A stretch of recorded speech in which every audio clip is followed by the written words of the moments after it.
Hey chat, welcome to another stream. How are y'all doing today?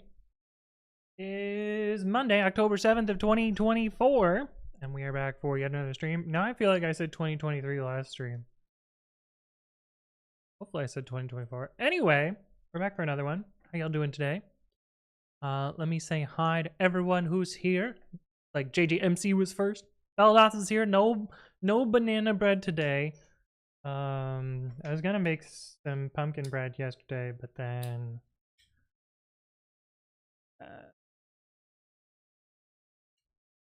I just felt depressed, so I didn't want to stream. Yeah, there you go. Real answer. Mr. Swats is also here. Hello. Rolling for treasure. Welcome to the stream. Chocolate cake is better. Gotta switch accounts. Oh, we found somebody's alt. Mr. Swat says, I mean, hello. There you go. Interstellar glitch. Hello. How soon is soon? Negative 2 minutes. Hooray. JJMC has been watching for 20 streams in a row. I don't know how you do it, JJMC, but you are always here. Wild. Meat Sauce is also here. Hey world. Hello. Good to see you again. Yako Al Lopex, welcome to the stream. Miss Dace Nuts is here. Hello. Good to see you. How you doing? Welcome back. Ethan's also here. Hello. Happy New Year. The funny thing is it's true. Wait, what? Wait, what? Pot of Green, hello. How you doing? Soon is now.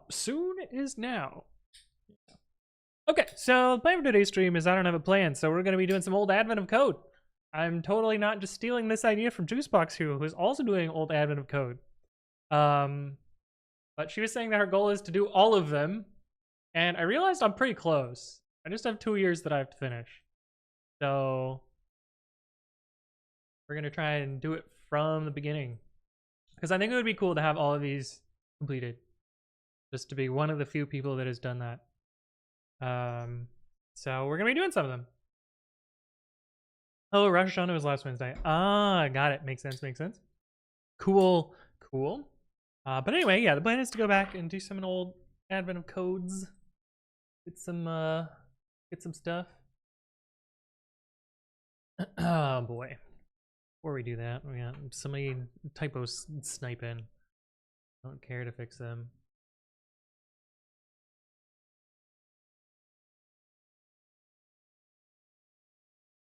This actually breaks the tests, so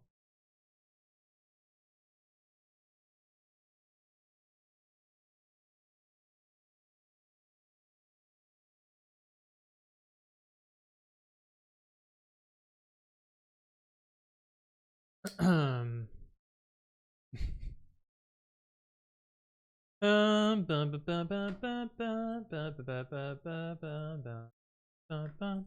got another issue. Hold on, before we get going. You're joking about the 2023-24 mix-up. Got it, makes sense.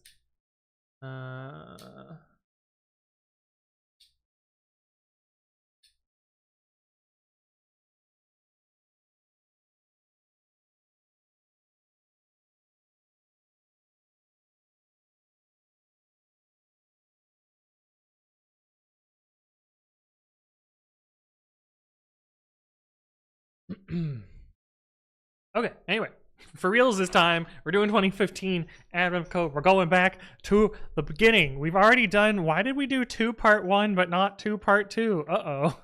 That's never a good sign. Also, I was looking at my repo and I only have day 1. So somewhere along, I forgot to commit whatever I did for day 2. Did I even commit for day 1? I don't know. I guess we're gonna redo day 2.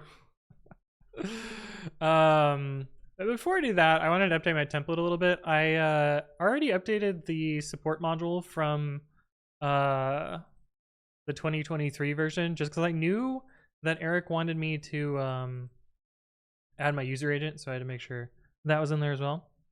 AOC stands for Anthony outsmarts the code. Maybe Anthony omits the code. Yeah, there we go. That's actually the problem this time. Okay, so the first thing we're gonna do is this originally targeted Python 3.7. We're on 12 now, so we can update that. This does nothing, so we can get rid of it. And we can set this to 3.12 as well. I don't think this is gonna change anything, but at least we have the template up to date. Oh, it did change something. Oh yeah, ClickGen's ABC. Yeah. 3.12 plus. Yeah. Another says, oh, Anthonk. So the EuroPython videos are out. I remember you saying one of the talks is pretty interesting. Oh, EuroPython's on YouTube now. EuroPython YouTube. Yeah, let's see if we can find the one that I was thinking of. My goodness, it's gonna take a while to find the one that I'm looking for. This one was kind of cool, but not really for life advice reasons. Although it seemed like the person didn't know about HSV, so or other color spaces. Or no, is the other color spaces? This is funny that somebody made another tool that there are already several tools in this space that are much more mature. And then again, I made the same mistake, but mine had different goals than the one that already existed.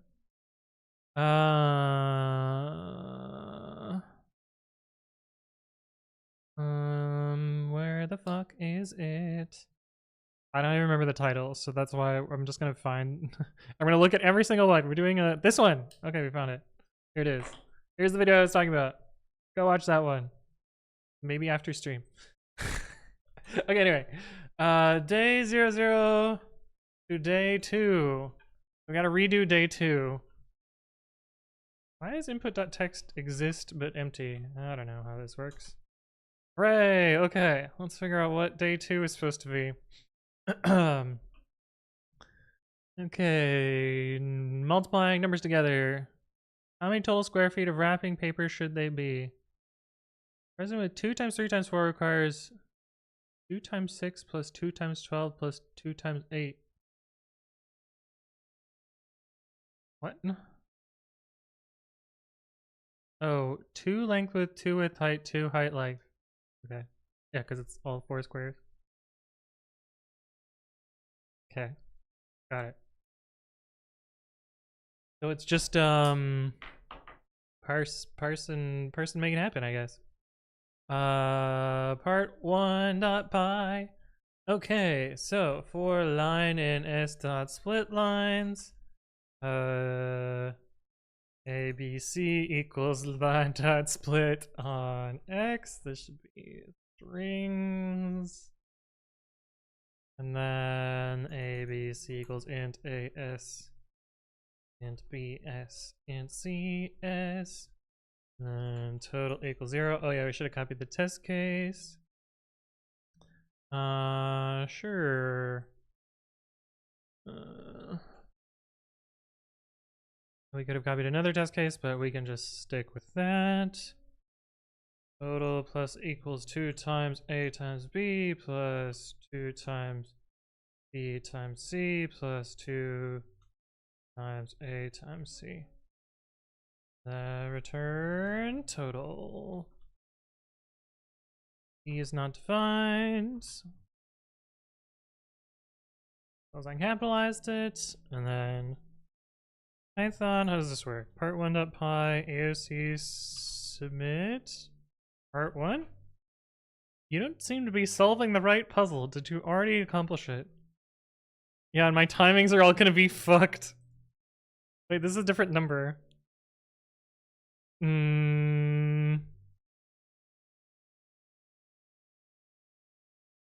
Oh, there's another trick. They need a little extra paper each present the area of the smallest side. Okay, so so this test case is wrong. Should be 58.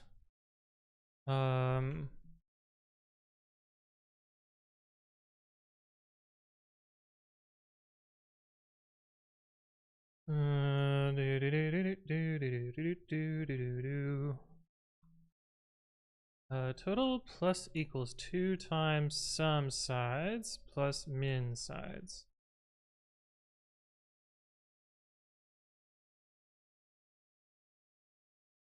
You don't seem to be solving the right puzzle. Is this the same number we got before? Okay, cool. All right, there's part 1.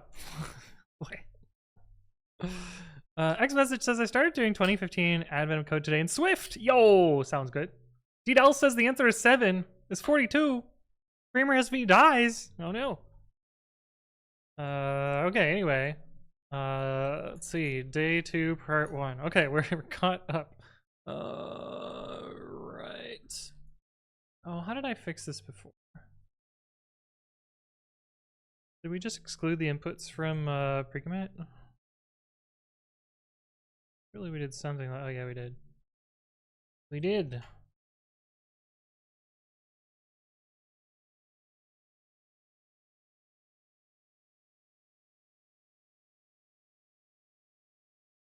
We did indeed. All right, cool. Easy Light's also here. Says, I wanted to go to bed, but now Anthony is streaming. Good evening. Hello, hello. How you doing? Davitez says, can you pass the challenge link? What? Oh, you just do AOC. Here you go. You know, says, ugh, this jerk pre-commit CI made a PR on my branch. Should have been running the hooks. All right, part 1 to part 2. What is part 2 asking us to do? Yay, gold star. Okay. They're running low on ribbon. Ribbon is all the same width, so they only have to worry about the length they need to order. The ribbon required to represent present is the shortest distance around its sides, or the smallest perimeter of any one face. Each present also requires a bow to be made out of ribbon as well. The feet of ribbon required for the perfect bow is equal to the cubic feet of volume of the present. Oh. Don't ask how they tie the bow, though. They'll never tell. Okay, so let's just take our examples here for part 2. I already have that one there. And then I got 34. Man, we're already getting into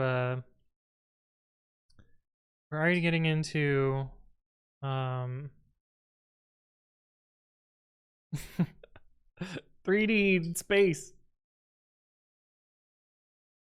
Interstellar Glitch says, this is BS. They don't outsource any of this. They make their own paper and ribbon. It's true. It's true.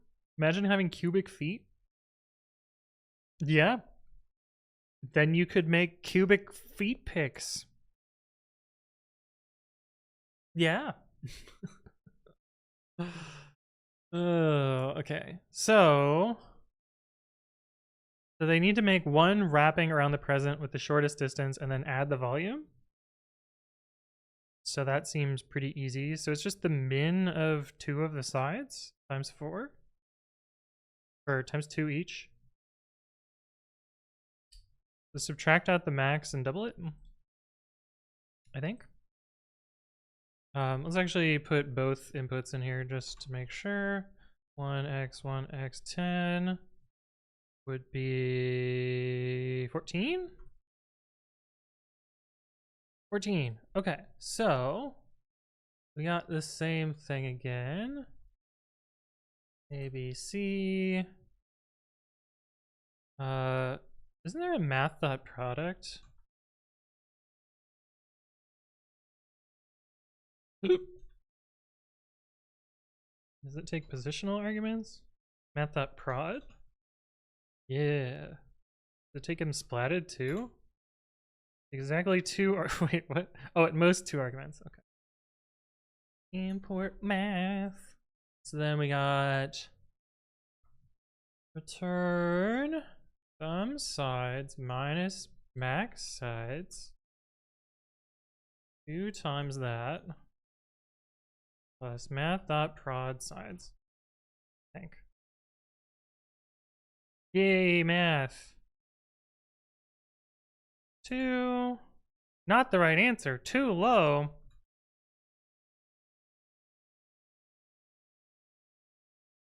Okay, so we gotta think about this more.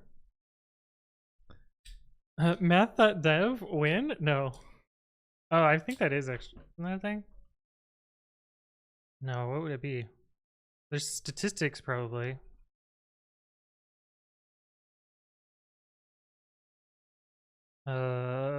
Standard deviation.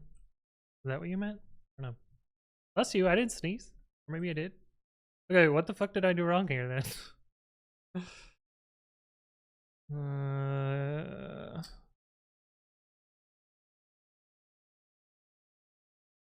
10 feet to wrap the present.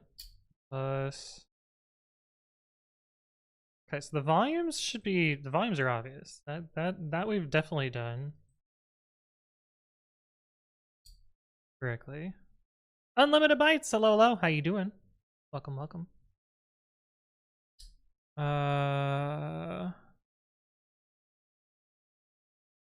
What am I missing here? 34 and 14. Those seem right. Oh, I hate when you get the test case right, but not the actual problem. I guess we'll take a look at the input, see what's going on here. Shouldn't be struggling on day 2.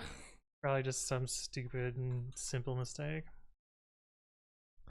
A, B, C. Oh, return. What am I doing? What am I doing? There we go. What am I doing?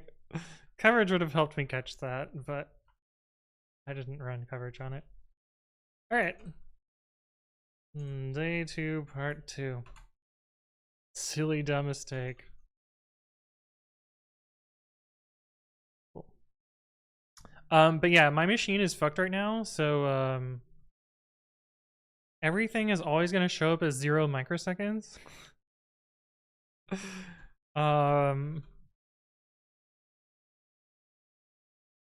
Because I don't know, I haven't figured it out yet, but something is fucked with the timers in my machine. Okay, on to day 3. Easy Light says why? I don't know yet. I kind of don't want to figure it out. I kind of want to make a YouTube video where someone else figures it out for me.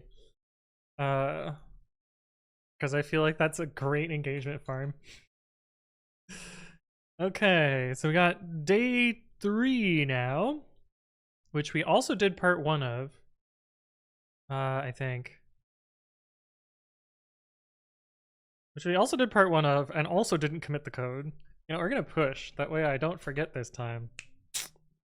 My previous Windows machine was an Intel processor, that's true.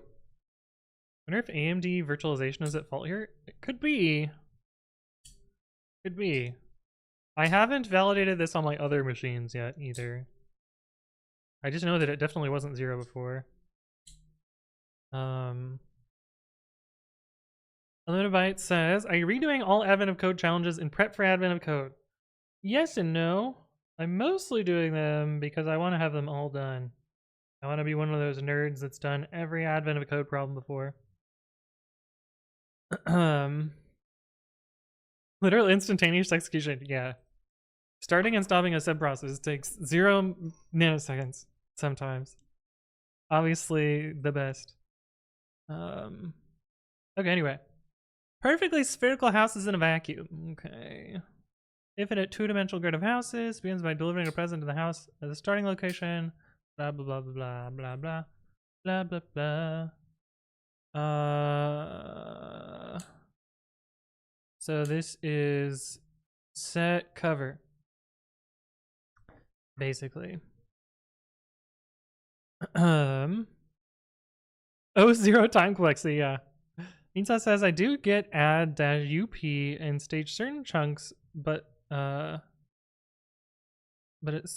it happens that pre-commit rewrites file. Is there a way to stage the previous hunks without going through them again for this file?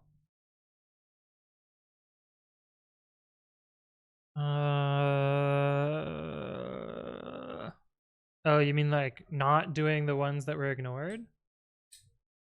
I don't know. I think so. During the interview, well, on my machine the complexity is 0, but I guess the example we unlock it. Yeah. So part 1.py. So we have a little helpery doodad for this. Oh, I got a dead tab here. My computer is falling apart. I don't even remember what it's called. Direction? Yeah. Elfinrod, thank you for the resub with Prime at 28 months. It's good to see you again. I hope you're doing well. I forgot to open up my dashboard. Thank you for reminding me. I hope you're doing great. Welcome back. Man, it feels good to do Advent of Code again. Pandox is also here. You may have enabled the quantum setting by accident. Yeah. Rip Anthony? Oh no. My frames! Oh.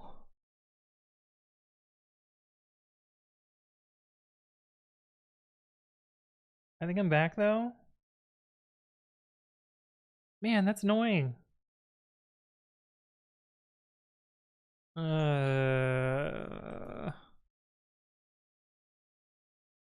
Yeah, haven't dropped any since then, so maybe we're back. God, that sucks. Okay, and I don't know what's causing it either. Oh, network garbage. At least it's not like completely dying like it was doing before. Before, my internet would cut out and it would be back in like, yeah, I'll see you in 15 minutes.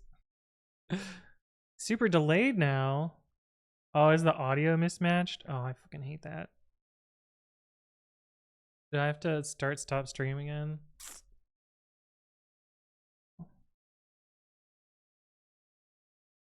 What is super delayed? Where's the like video stats? 2-second delay is not terrible. But often you can do this and it'll fix it. Yeah, 1-second delay now. That's pretty good. Is the audio mismatched? That's always like a weird thing that sometimes happens. But what are you gonna do? Alright, pause equals 0, 0. I don't think I have a mapping of these, so we'll just make one. There's equals caret to direction 4 dot up down to direction 4 dot down left to direction 4 dot left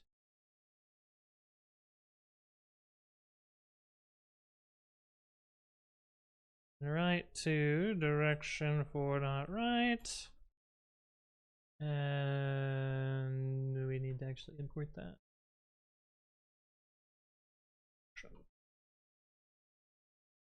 Then for C in S dot strip,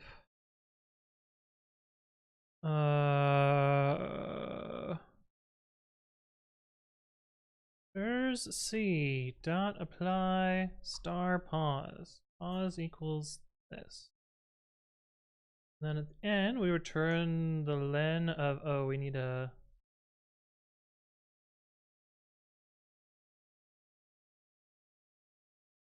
we return the len of scene.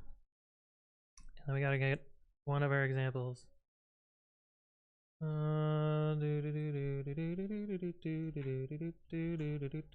Four.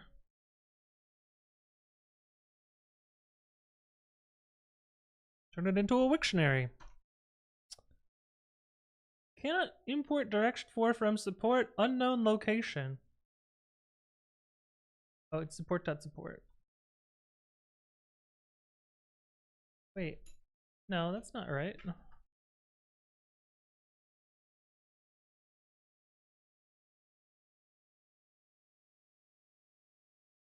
What?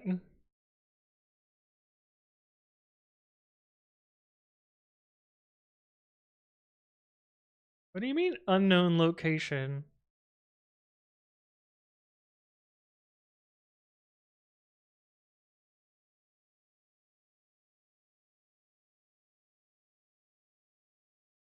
Module support namespace. Why the fuck? Why am I here? Where did all this code come from? Oh wait, this is right. Why is it trying to import the namespace support? Oh, why is there an init.py? That's probably the problem.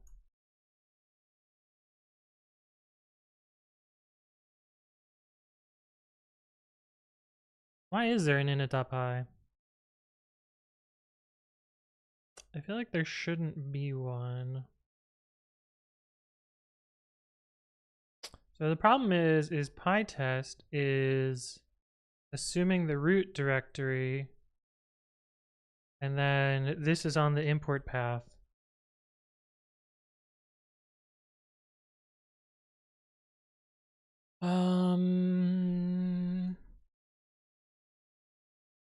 It's to make something like this work.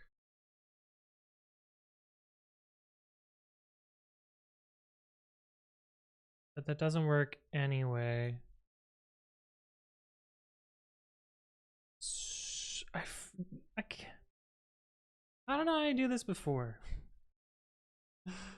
What the fuck happened here? Did something change in pytest? From support. Yeah. What happened here? No, they're enabled. They're enabled because we're not speedrunning this. So you got some Vim bits there. Thank you for the bits. Let's figure out what's wrong here though, because I feel like this should work. Code Void, welcome to the stream. Hello, hello. The birds and the pythons, yes. So day 10. Yeah, this shit's just fucked. What happened? What version of pytest was I using then? Let's see if we change it to an older version. There's no way it's less than 7. Yeah, I was gonna say this doesn't even start. Oh, it does start. There's no way it's pytest 5. There's no way that works. How the fuck did this work before? What changed? I bet it is. I bet it's fucking setup tools editable garbage.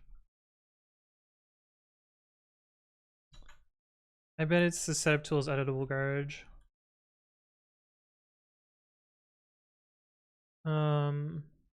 Somehow. Make any sense though.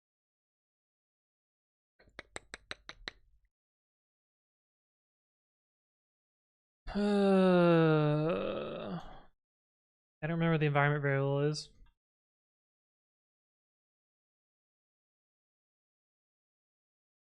Fuck, where's setup tools?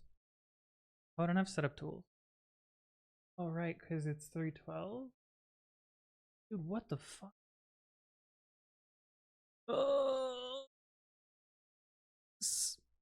Always blame setup tools on your favorite? Yeah, it's fucking Jericho as usual. What's the setup tools? Setup tools legacy editable, I think is what the variable is.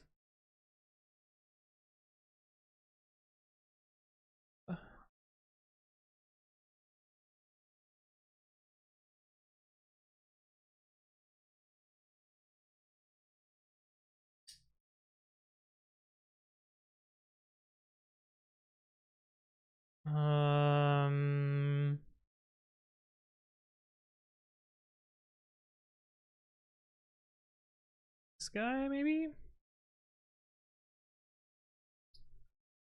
Pip uninstall support.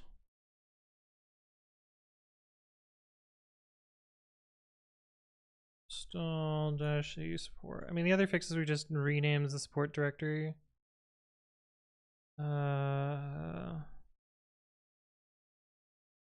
Okay, that did the right thing. So no.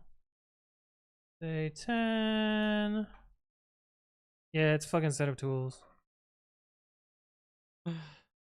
What are you trying to do? What? I don't know. That one didn't translate code void. I don't know.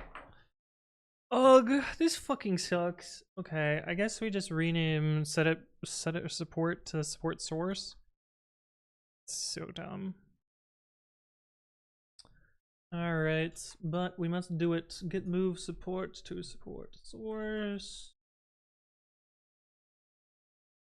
Alright, insert mode. Not insert mode because we want to go to the end of the line then. Oh, O is, what's the, is it A? No, yeah, it is A. So end of line A. Yeah, there we go.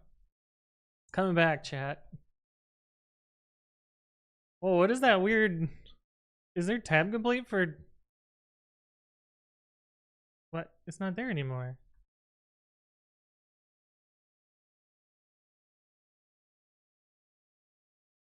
Confusing. Workaround. Non-legacy editable installs answers.path. Yeah, that's a fun one. That feels more like setup annoyance. Yeah. Vim has tab complete in command mode, but I didn't press the tab key. I don't know why it did it. Okay, anyway. Now that that's all resolved. Oh, did we actually fix it? No.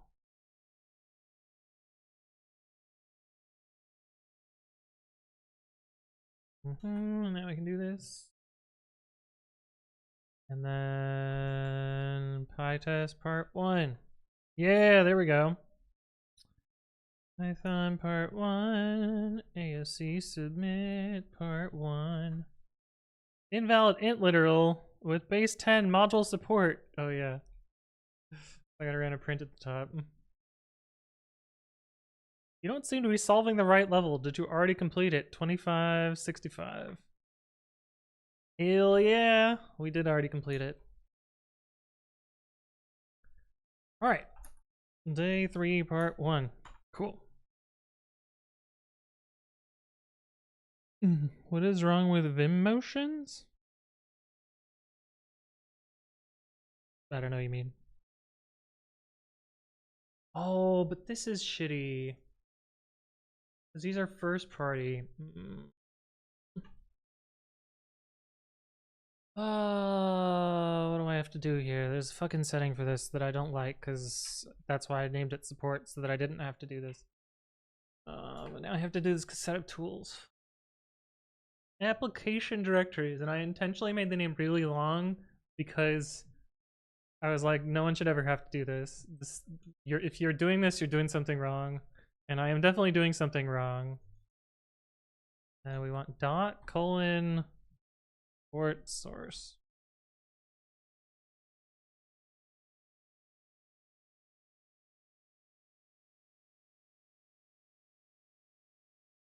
And needs to be quoted because of YAML fucking rules. I'll expect. And the question is, why didn't it rewrite the day 2 ones?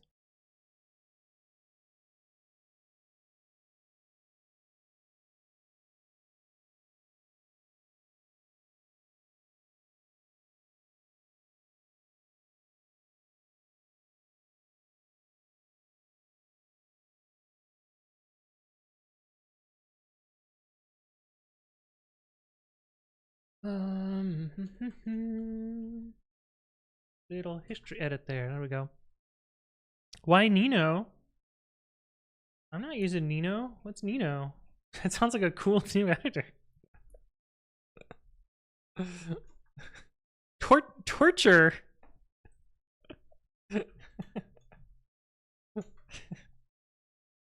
like a torch.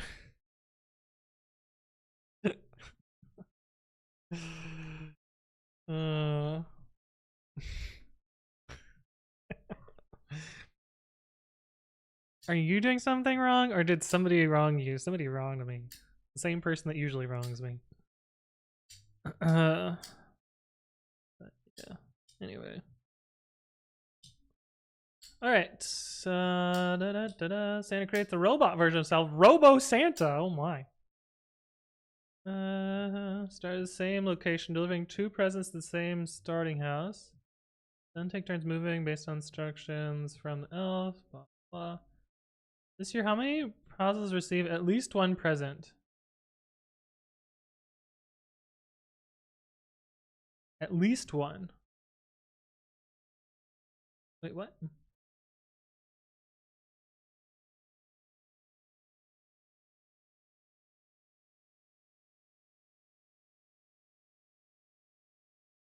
They take turns. Oh, I see.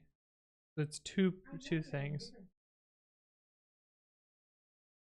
Spyro, thank you for the resub with Prime at 23 months. I know it's not Christmas yet, but we are doing some Advent of Code. Please disable fire on the PC. It's too hot. That's why it's going brr with O0. True. True. Good boy. Are you paying attention? It's not Nano. Easy Light even told you it's not Nano. You gotta look more closely.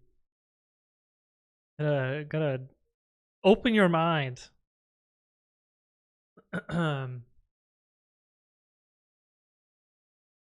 Okay, so we have two dudes delivering this time. So we just need to keep track of 2 things. Is 11, that seems fine. So still have this.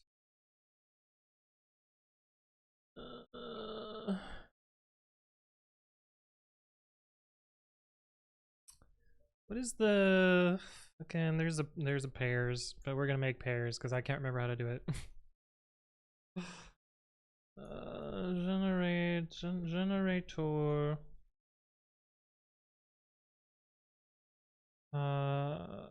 Apple stir. Try yield. Next. Hey, there's a fucking thing in InterTools for this. Is it chunks? Batched. And it doesn't have the strict yet either. For C1, C2 in InterTools.batched. .atched.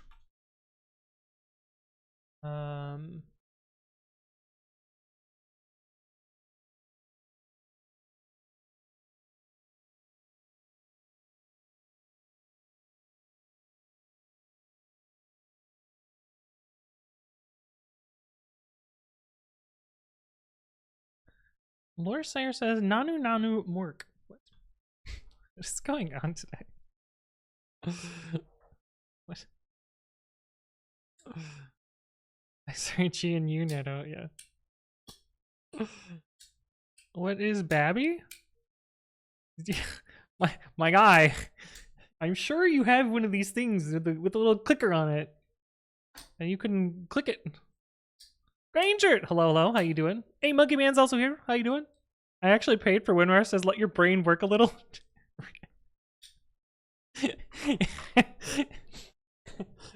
Yeah, I actually paid for Winrar. I don't know if you've read the rest of their chat messages, but I don't know if critical thinking is on the table. But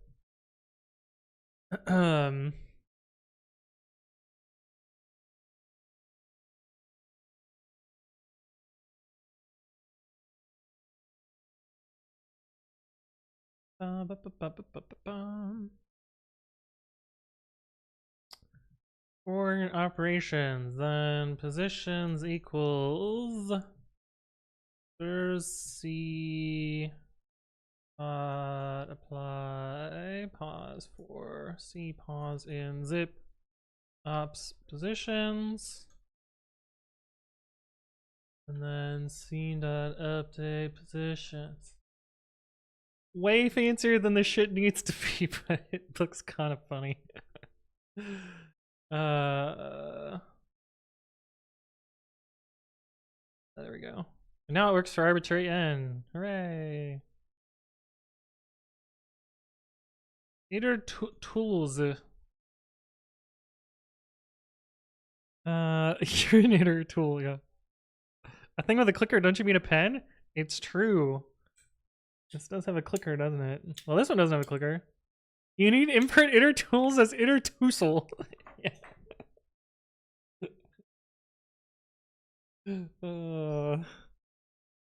My brain is jello. That is very clear. You need to take a few more hits, my guy.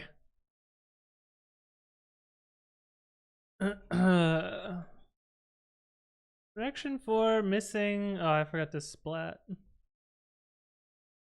Why was my pie okay with this?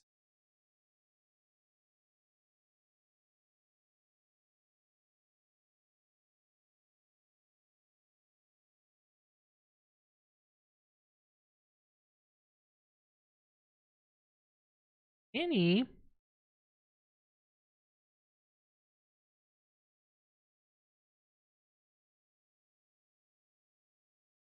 I gotta do the fucking, what is it? My pie path?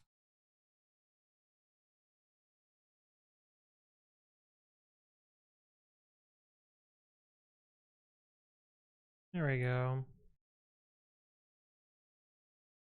That we should get an error. Straight out of shape. Thank you for the follow. Welcome, welcome. Hopefully you're doing well. My pie ain't no shit. It's true. Oh, yeah. Now it do know.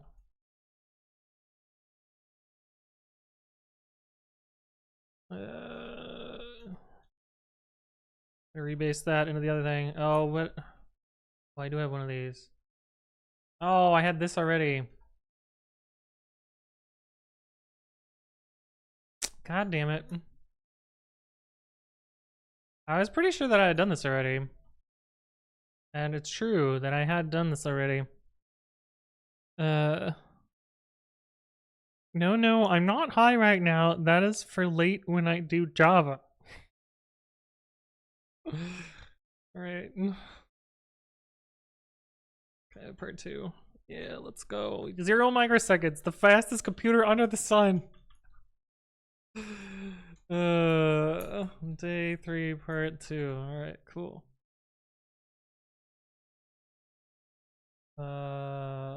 Didn't rebase back far enough.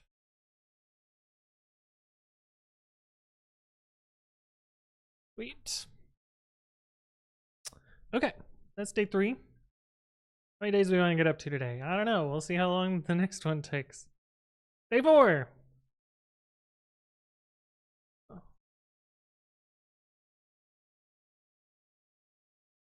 Got some letters. Lots of lines of letters, maybe? No, literally just 12 letters. Okay. Oh, is this the MD5 problem? This is probably the MD5 problem. Easy Light says, how many hours will it take to type all of Century? Let me ask my computer. Ah, it's 0 microseconds. Yes.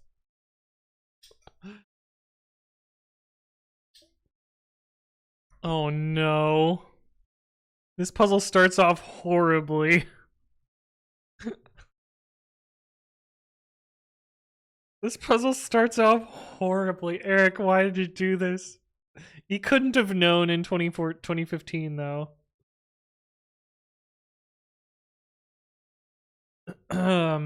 Economically forward-thinking little boys and girls. Oh no. Oh no. Computer somehow yeeted a random number which was correct in 0 microseconds. Yeah. Yeah. Do this, he needs to find MD5 hashes which in hexadecimal start with at least 5 zeros. The input to the MD5 hash is some secret key or puzzle input, followed by a number in decimal. To mine advent coins, you must find Santa the lowest positive number that produces such a hash. This is literally just make your computer go brr.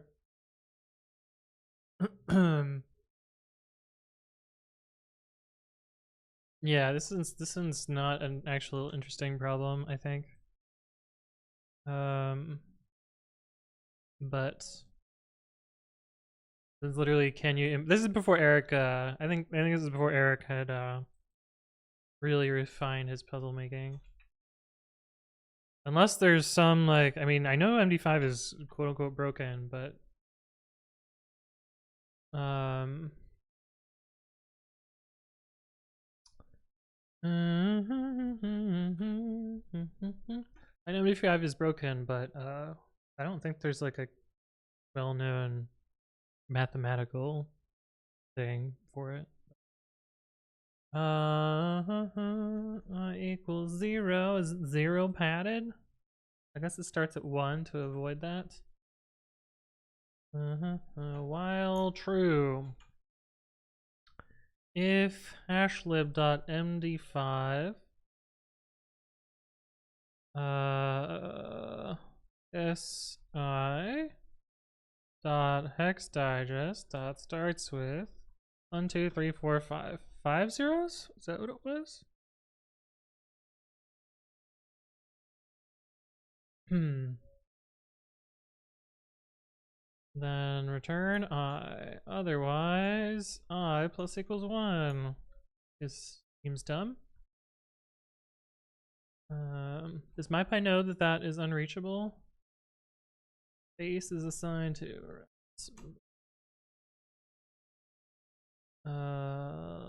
encode. I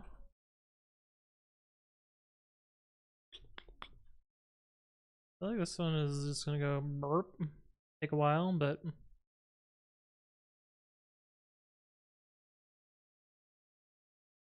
yeah. Oh, look, we got a non-zero number of microseconds this time, chat.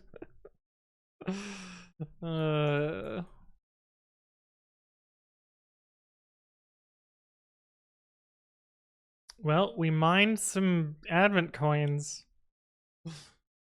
Now find one that starts with 6 zeros. Doesn't seem much worse.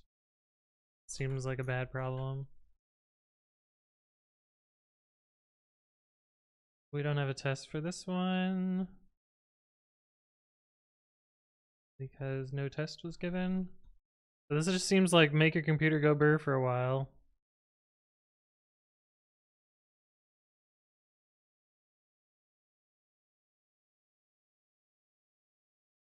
Oh, my fans are spinning up.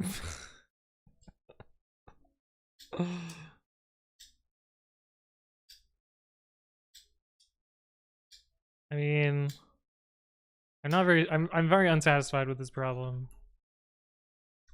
But yeah, 4.2 seconds. It's so slow. Say for part 2. I don't think we would ever see a problem like this in modern advent of code. Wait, did the things rearrange every time? They do. Huh, weird. All right, day 5. I gotta at least get to day 7 because that's where Juice is. And I can't help her because I don't know what she's doing yet. All right, what's our input look like? Some stringy doodads. Cool. A nice string is one that has all the following properties. It contains at least vowels, A, I, O, U, at least 3 vowels. Contains at least 1 letter that appears twice in a row. Does not contain the strings this, even if they're part of other requirements. Okay. Bad. These ones.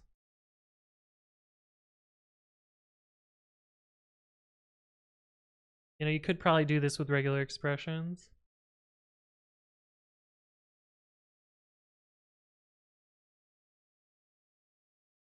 Okay, so I'm just gonna do true and falses here. Rather than this way. So we can get some of our inputs. Triple A is nice.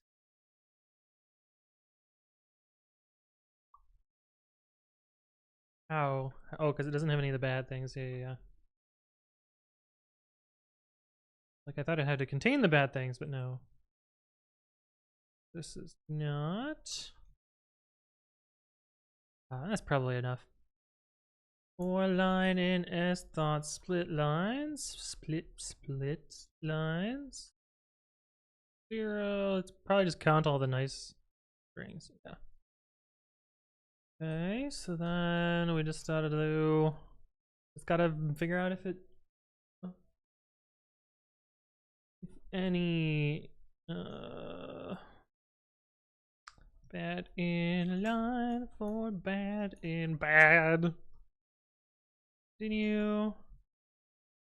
Count the vowels. I'm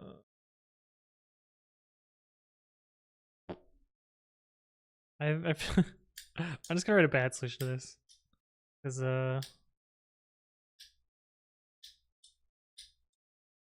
yeah, it's the easiest way to do this. I'm gonna do the doubles next, and I can do it with regular expressions. Zip line 1 colon. If C1 equals C2, break. Continue. Then vowel counting. We'll use counter.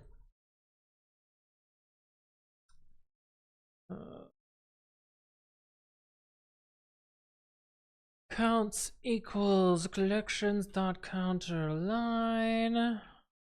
We need to find how many keys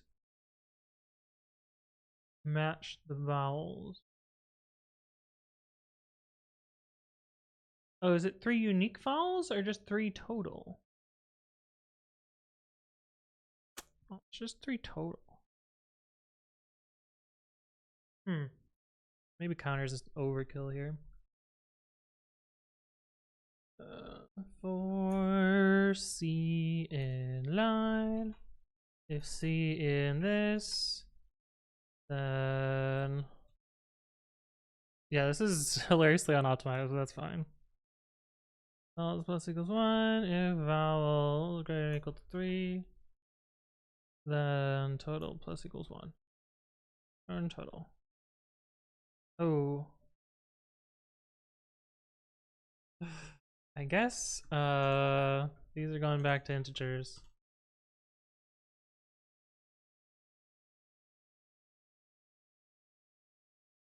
Yeah. 0 microseconds still, even with the code being hilariously unoptimized? Wow. A5 part 1. What do we have to do for part 2? Realizing the error of his ways. None of the old rules apply as they're all clearly ridiculous. Yes. Different properties. All right. Contains a pair of any 2 letters that appear at least twice in the string without overlapping. Oh. This is easy to do with regex. It contains at least 1 letter which repeats with exactly 1 letter between them. At least 1 letter which repeats with exactly 1 letter between them. Okay. This is easy to do with regex. Fyodor Stoyev says, I'm new, but I want to say it's amazing. Welcome, welcome. Hopefully you're doing well. We're just gonna regex this one. So the it's gonna be a horribly slow regex, but the strings aren't long, so I don't feel bad about it. So the first one is tools ra.compile. We need to get a capturing group of any 2 characters followed by some non-zero thing and then a back reference to the original one. I feel like this has to be written as $p equals something, but I'm gonna just try it like this and see if that works out. And then prop 2 is ra.compile. We have some character followed by some other character followed by the same character again. So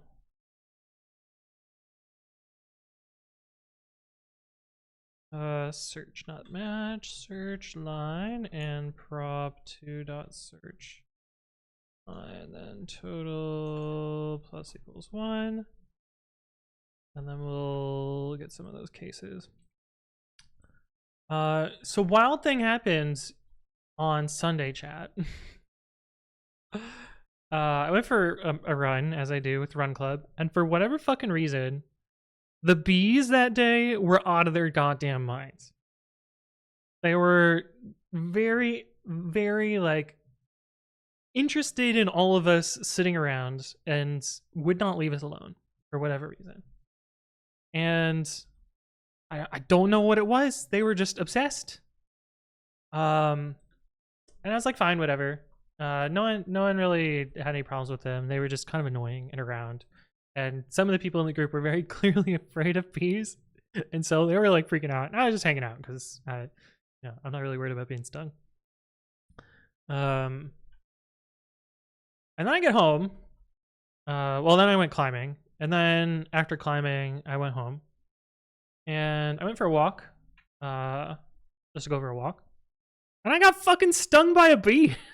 I wasn't even doing anything. I was hanging out, minding my own business, going on a walk, and the bee like flew into my shirt behind my neck, and like I noticed it and I went to like brush it out, and it must have got spooked and stung me in my back.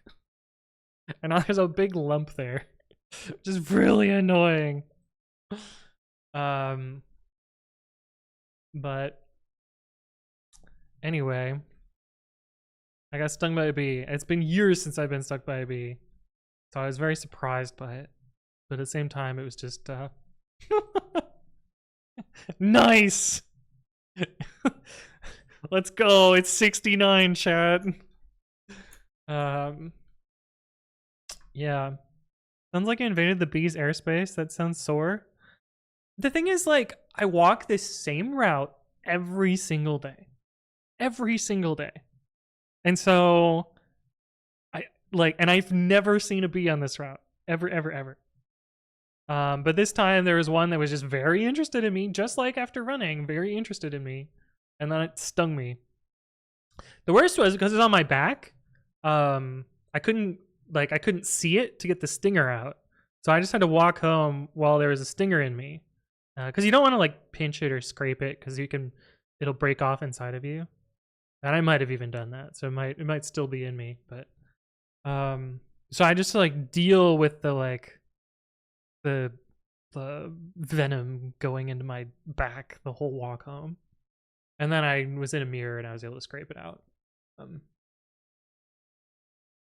it was a big old stinger. It wasn't a fuzzy bee. It was one of those asshole bees, like yellow jacket doodads, which usually don't lose their stingers, so I was very confused. But what are you gonna do? Normal bees are usually very nice. They don't fuck with you. They're just coming hanging out. This one had a ulterior motive, it felt like. Hey, Monkey Man says the what? The bee was just minding its own business and suddenly giant appendix started bothering it. Rude, so yeah, it stung. I mean, minding its own business inside my shirt. Neil says the first time I was stung by a bee, it was 7 yellow jackets, got stuck on the back of my neck, puffed up majorly, and then got hit in the back of the neck by a kickball right on the bee sting. Oh no. My dad is like deathly allergic to bees. Fortunately, I'm not at all. But I remember one time we were up north, and as we say in Michigan, up north. Remember to push. True. We were up north, and my dad got stung by a bee and he had to go to the hospital because his like whole body swelled up and he had trouble breathing. Like very spooky. Nice. All right, day 6. Probably a fire hazard. Oh. Your neighbors keep defeating you in the holiday house decorating contest year of year. Okay. This is gonna give away too much personal information, isn't it? No, this probably doesn't narrow it down. One of my neighbors just put up their Christmas lights. The reason this doesn't narrow it down is because there's a bunch of neighbors in my neighborhood that have either never taken down their Christmas lights or have already put up their Christmas lights. But I learned a thing that you can call a service that will put up your Christmas lights for you, so you don't have to. And they have like all sorts of specialized equipment to like decorate your house and stuff. Like they came out with a fucking cherry picker, put lights on their roof. It's wild. It's like, why is there a cherry picker? Oh, they're putting up Christmas lights. Jill says, the problem is I don't know if I'm allergic because the only time I've been stung was by 7. Everything swelled up. Didn't have anaphylaxis, so yeah. Trevor W says, this is what the landscapers did in the off-season in Arkansas. That makes sense. That makes sense. All right, you decided to deploy 1 million lights in a 1,000 by 1,000 grid. Okay. I forgot to get our day set up. We can peek at the input.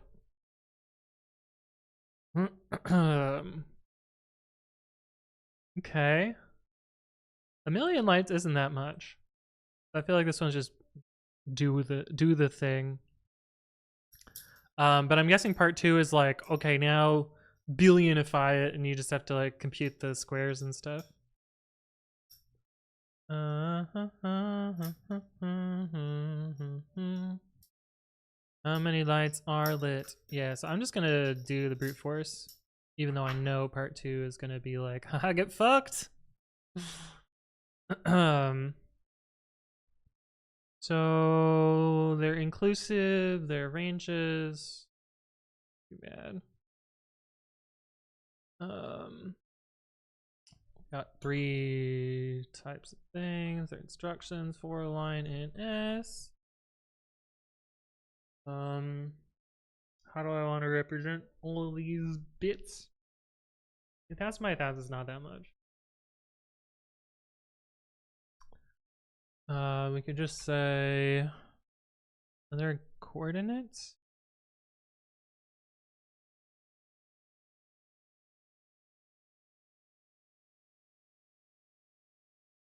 Let's do that.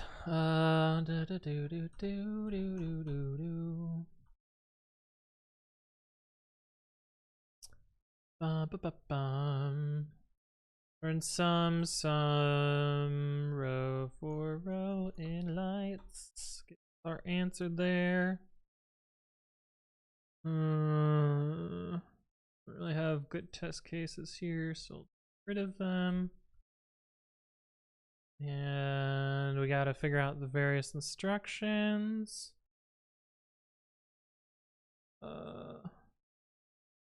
Different lengths, which is annoying. We got turn on, turn off, and toggle. If line that starts with toggle, then what do we have to do? So you can just make a regular expression for this.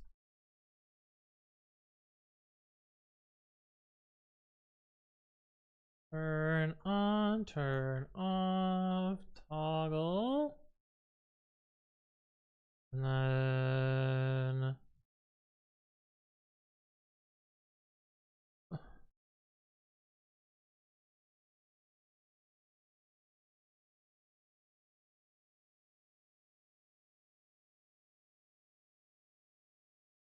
I would say it's exactly the right number of characters. We've got to make it a raw string, so now it's 1 too many.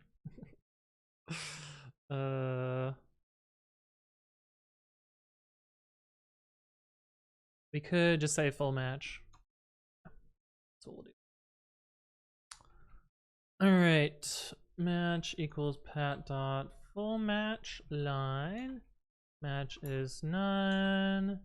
Is value error line. And then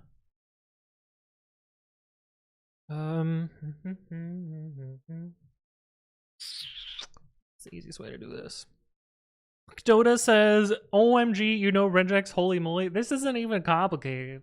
Also, regex isn't that complicated. You can learn it yourself. And in fact, I made a video which teaches you the basics of regular expressions so you can be good at regex too.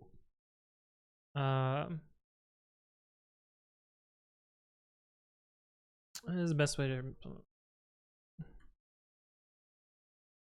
operator dot what?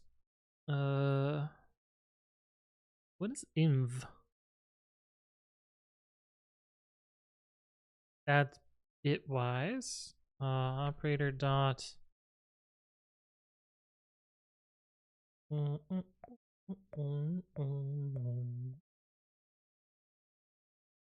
we can just represent functions, right?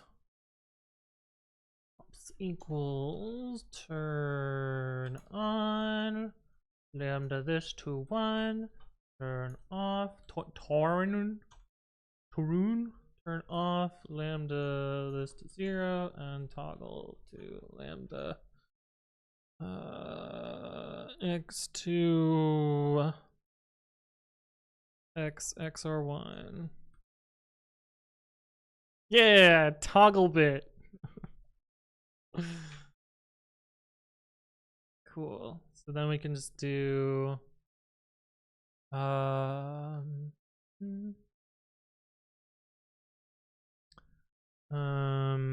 for row n in range int. Are they gonna be nice and not do this in reverse order? Okay. Match 0, 1. I guess it doesn't matter if it's rows or columns, because at the end of the day, as long as you're consistent, it's fine. Or 1, 2, it's just 2, and so it should be match 4. That's 1. Match 3, match 5 plus 1. Op equals ops match 1. Light row and call and op lights row. This is the good old brute force here. Seems fine.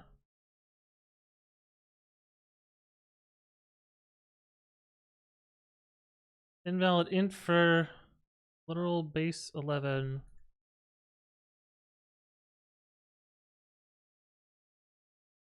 What? What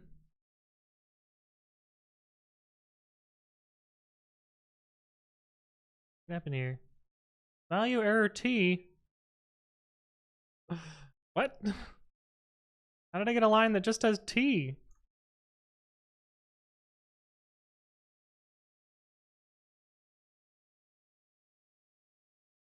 Oh. Also, I'm surprised that the stack trace didn't show up. Oh, it did. I just ignored it. Because I got a double stack trace. X plus mon mod 2 is how I do that, but I'm also bad at bitwise math. Ah, makes sense.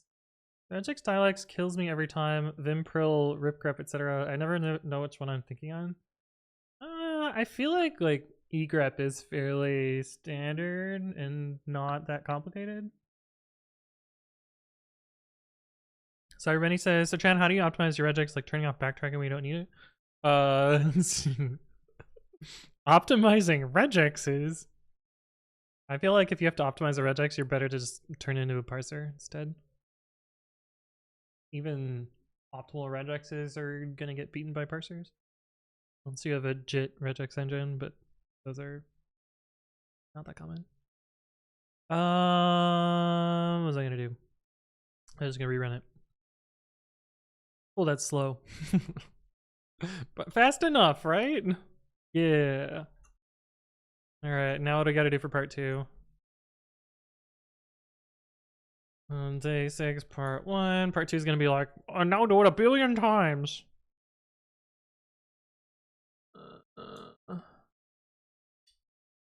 Each light can have a brightness of 0 or more. The lights all start at 0.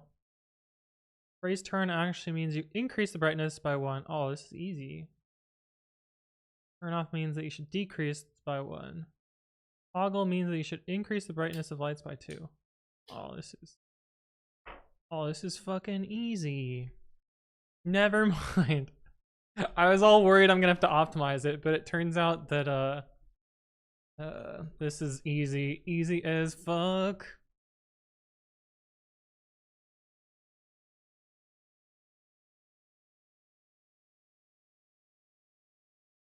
I fucked it up though. Answer is too low. Too low. Okay, clearly didn't read the problem right. Ace Attack, thank you for the follow. Welcome to the stream. I hope you're doing well. You now have infinite lights. Wait, what? So what did I do wrong? Turn on, increase the brightness of those lights by 1. Turn off means you should decrease the brightness of those lights by 1. To a minimum of 0. Oh.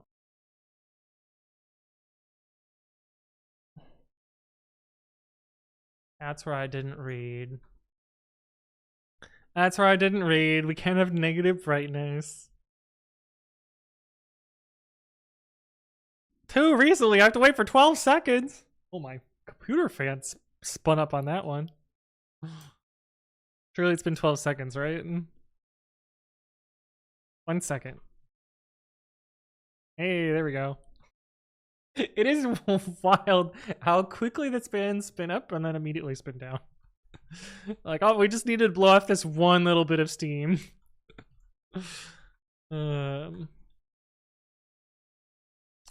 Say 6 part 2.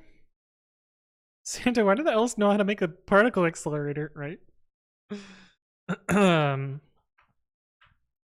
Regex will cause 99% of prod outages. I don't think it's that high. I don't think it's that high. I don't think regexes cause bugs very often. I mean, they do cause bugs, but I don't think they are the most common cause of bugs.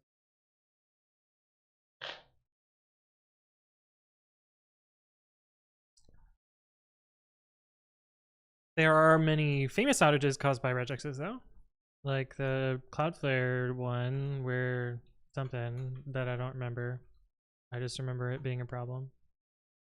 Oh, we got a bitwise problem. Oh, this is one that Mel's stuck on. Okay, we're almost there then. Logic gates, yay! Bobby tables. Each wire has an identifier, some lowercase letters that can carry a 16-bit signal. Gate, another wire, blah blah blah. 123 to X means that the single 123 is provided to the wire X. X and Y means that the bitwise AND of wire X and Y is provided to the wire Z. E, L shift 2 to Q. Okay, so there's a bunch of instructions.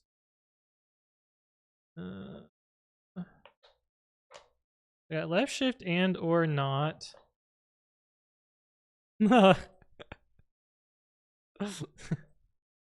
This is definitely old school Eric. Yeah. Why is operations in C Wikipedia article? Oh, interesting.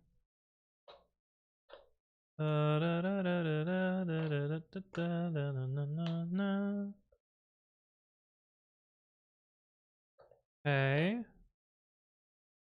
What is the signal provided to wire A? What does our input look like?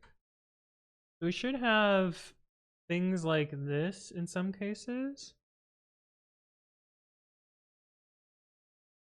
Do we just define the entrance and the exit?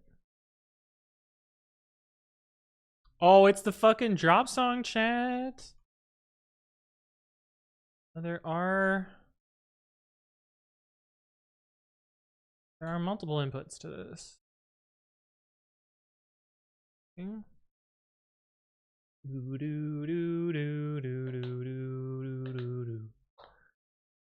So I feel like you have to topo sort this and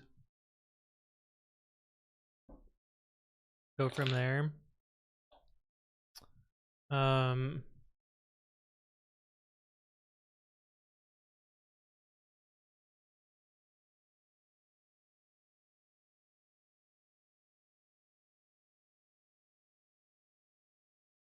does this work though? How do we figure out what B goes to?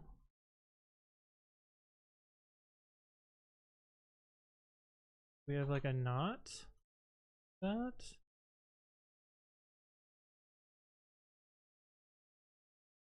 Oh, you can have immediates as well.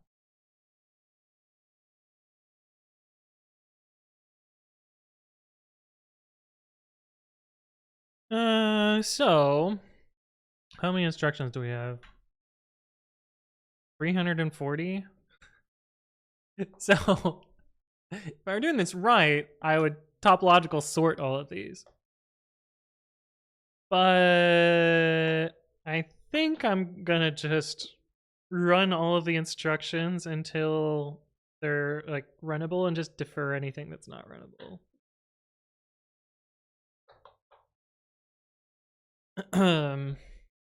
Yeah. Defcan Game, hello, how you doing? Fucking drop song, let's go. Okay, so it looks like the right shift and left shifts only have one dependency. I don't think any of the ands, they all just deal with variables.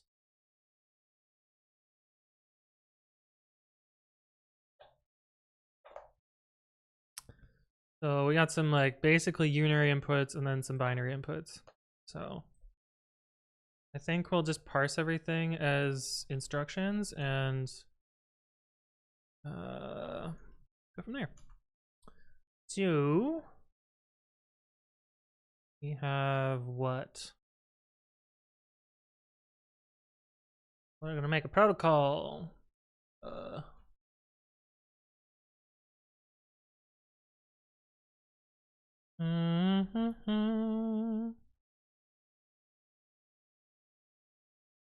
Container. Cool. And compute.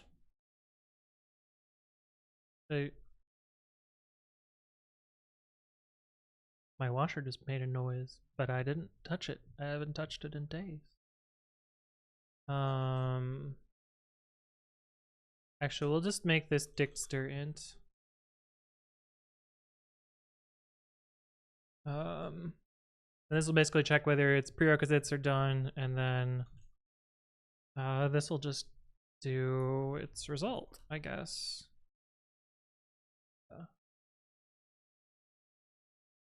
So we will have how many different operations? We have just the plain assignment ones.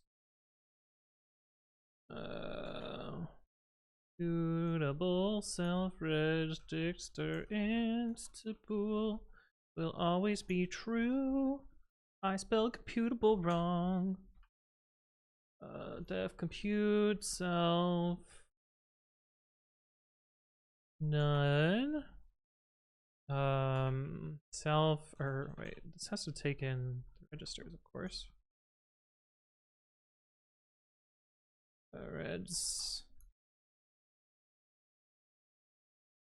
Regs self dot target equals self dot value, but we gotta figure out how to parse those.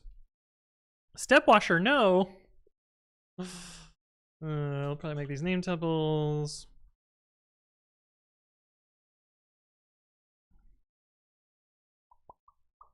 We gotta figure out how to parse these.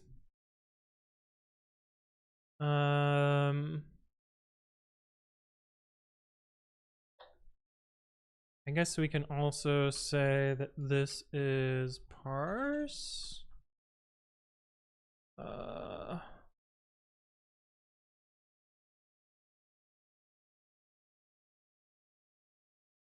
Yeah. Oh, but this should be class method. Yeah. Yeah, parse, what am I doing? What happened here?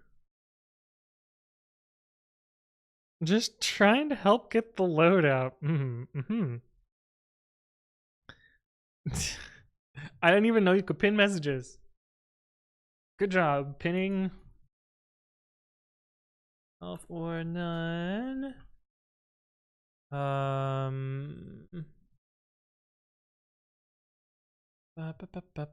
Match equals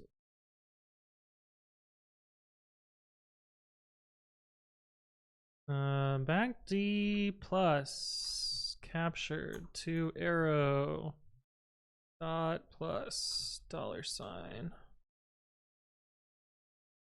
Match equals class dot pat dot match s. If match is not none, return class. Oh, but this is gonna be. Is name double gonna be mad because I assigned this in here? I don't know. We'll find out. So we got value int target stir. This is unrelated, and hopefully it might be mad about that. We'll find out. Int match 1, match 2. Otherwise, return 9. Let's see what MyPy thinks of this so far. Need RE. Name double field cannot start with an underscore. Fuck. Yeah, I had a feeling. I have to unencapsulate that. Type self has no attribute pat. Yeah, because we move this. Fine, pat. Okay. That seems not too bad. Now I gotta implement all the others. We got left shift, right shift, not, and an or. Let's implement all those.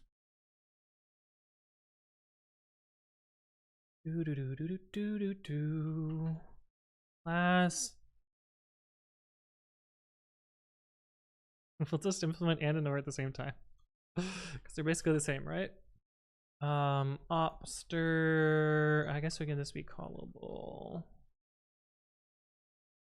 Int. Yeah.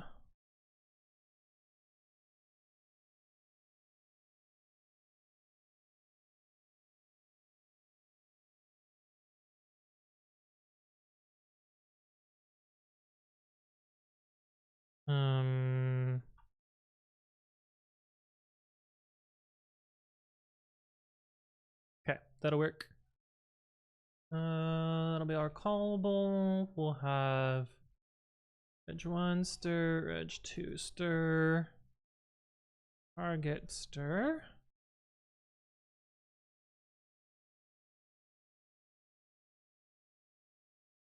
Self none.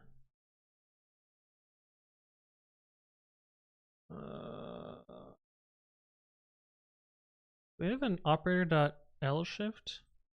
R shift. We forgot what those do. If match is not none, return class pattern.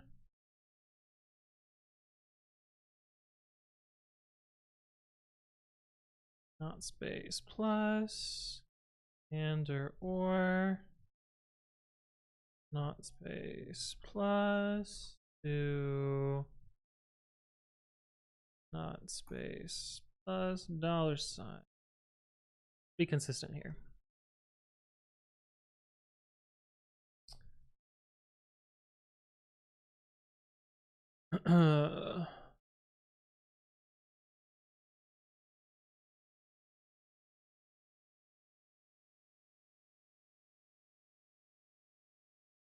Okay, so then we can do op is and or ops match 0 1 2.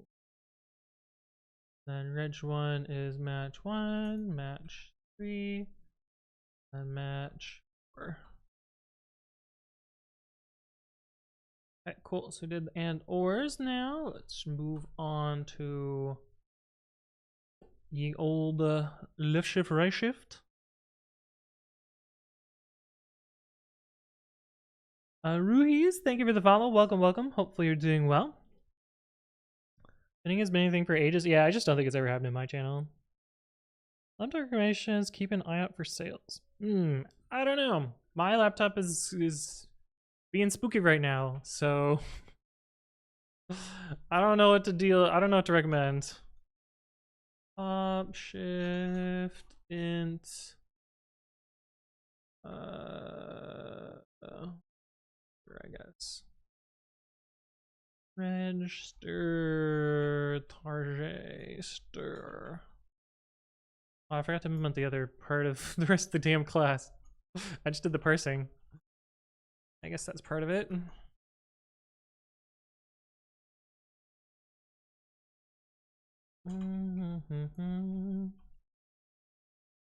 Shift ops match to red should be match 1, then int match 1, 2, 3.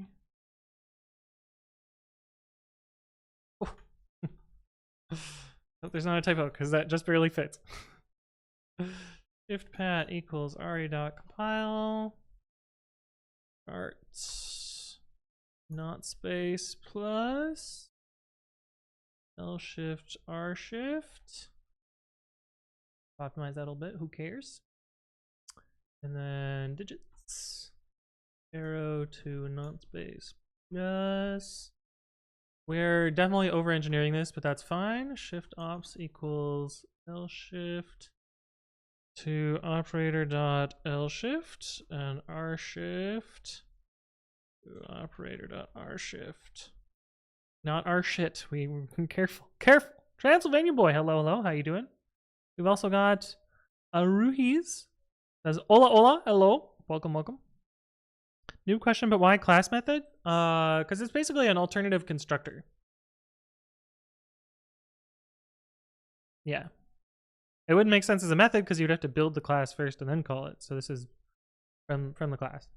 I usually use class methods like that as alternative constructors.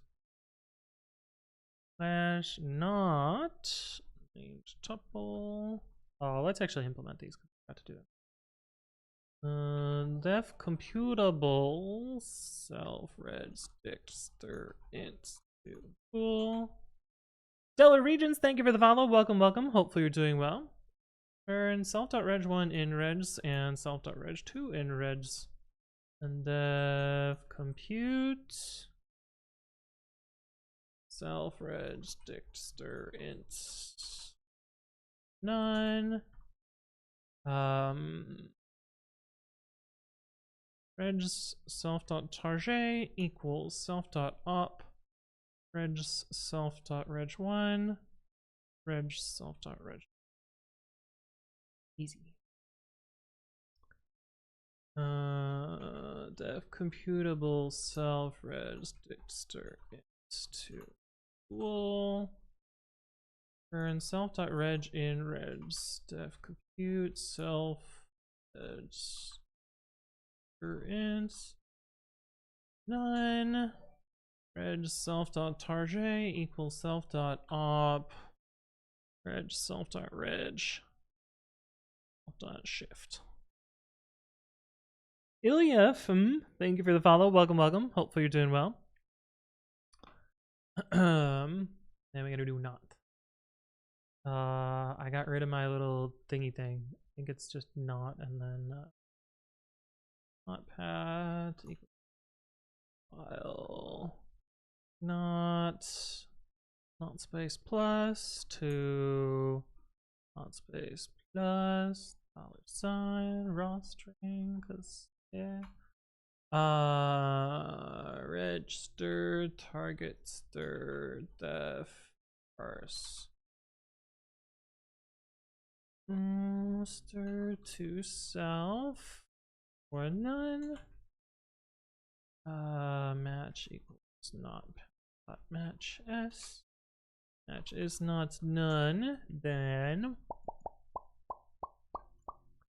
turn class match and match 2. Suitable self reg stir int tool. Turn self.reg in res compute self register int none. Reg self.target equals invert reg self.reg. Like, what the fuck is the inversion operator in Python? Tilde. Okay, that's not so bad. So then we got to get our instructions and our registers. So registers equals this. Instructions equals this. For line in s.split lines. For class in, what did I name the first one? Just assign. Assign and or shift not. Assign and or shift not. If class.parse line, then it's parsed equals parsed is not none. Instructions dot pin parsed break 9. Now we just do while instructions.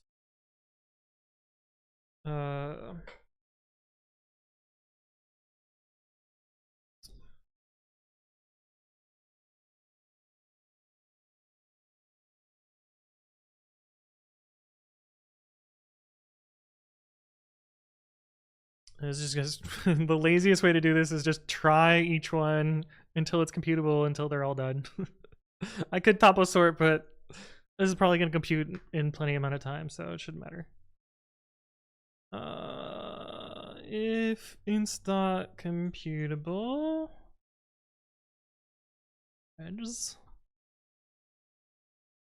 then inst.compute regs. Otherwise, new inst.append inst if len new inst is equal to len instructions.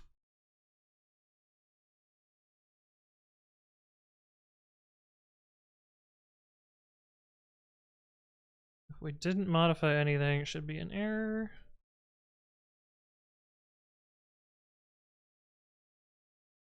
Otherwise, we are done. The loop. And then what the fuck do? We want to return the value of a, return regs a. I wonder if there's bogus instructions. I guess we'll find out. We'll find out. Let's see what the linter says. It says I don't know how to make a dictionary literal or import operator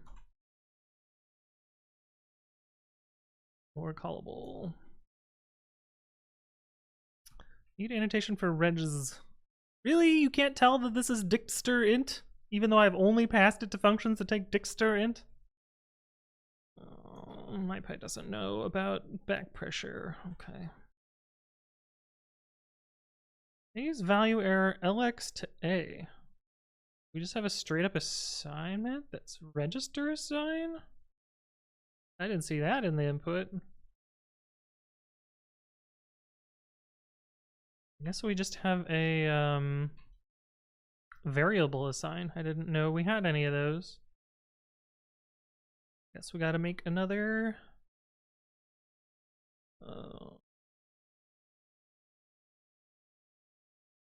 make another thing.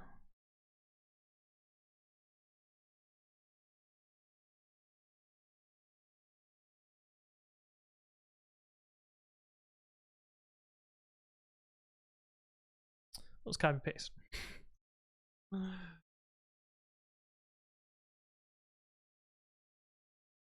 Variable assignment. So this will be register to target stir. Be not space. This will be return self.reg in regs, and then assign that way. And then we got to add it to our list of classes down here. Where did our parsing go? Literal assign and variable assign.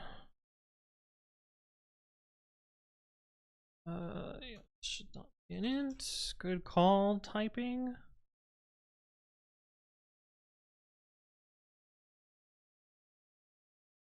Fuck you mean? Oh, because I changed. None modified, 320 left. Really?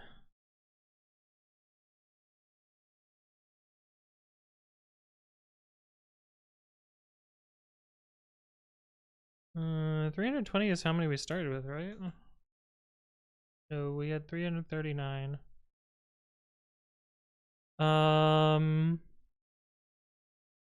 Okay, well that's a weird one. Let's breakpoint here and figure out who should have been assignable but was not.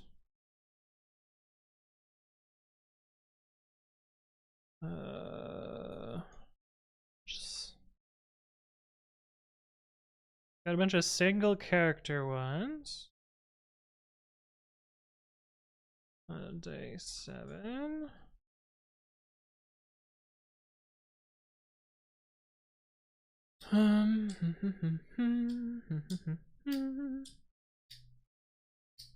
Maybe there's a trick in here?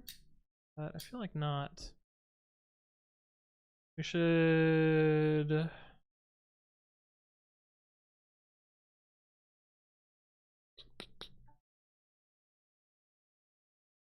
Rune 1001, thank you for the follow. Welcome, welcome. Hopefully you're doing well. So this is interesting. So we gotta find the first one that somehow is supposed to assign into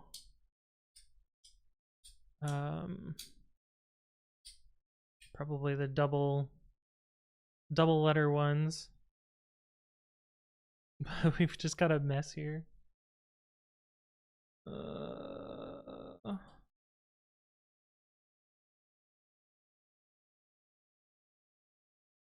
We never got Y, did we? How are we supposed to have gotten Y? From X. We didn't get X either. How are we supposed to have gotten X? V or W? We got V. How are we supposed to have gotten W? S, L shifted. We never got S. How are we supposed to get S? 1 and R. Oh fuck, there's oh, there's values on this one too. Oh.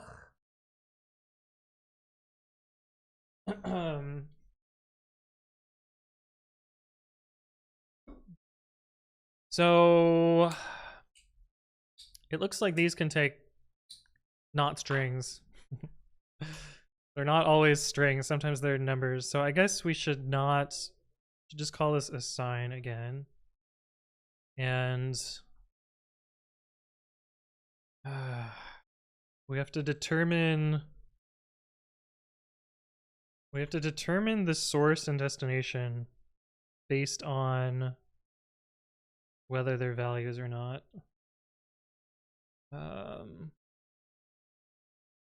Not impossible, it's just a little annoying.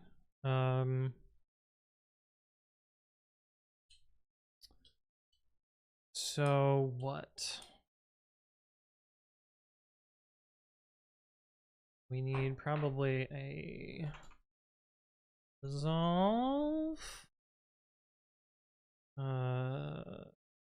Var s regsdictster int to int. If var dot is digit, return int var other. Return regs var.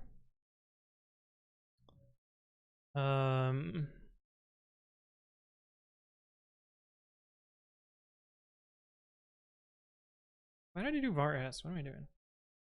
Var stir regsdictster int tool if var.isDigit true, otherwise return var regs.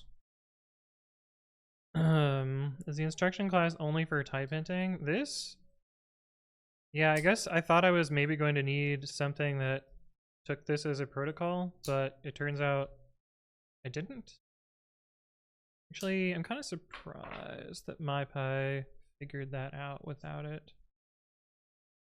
Hold on. I'm curious how it figured it out. Argument 1.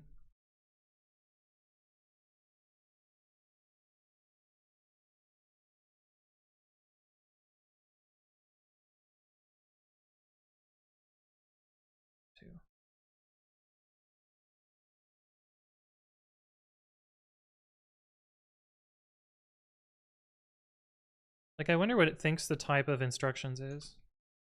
Like, if it knows that it's the protocol? So what if I do reveal type instructions? Does it know about my protocol somehow? Undefined name reveal type. What?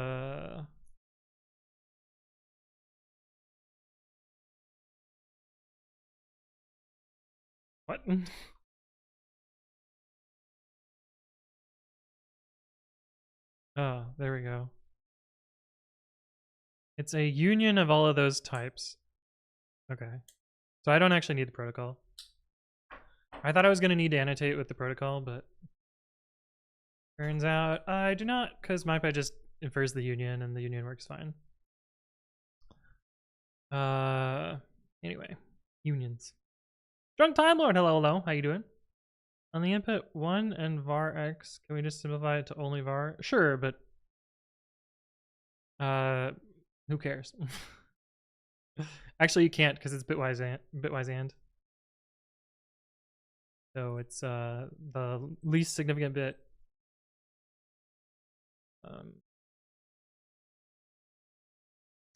Yeah.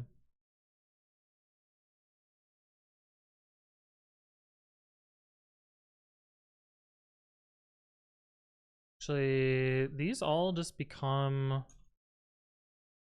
not white space plus, don't they?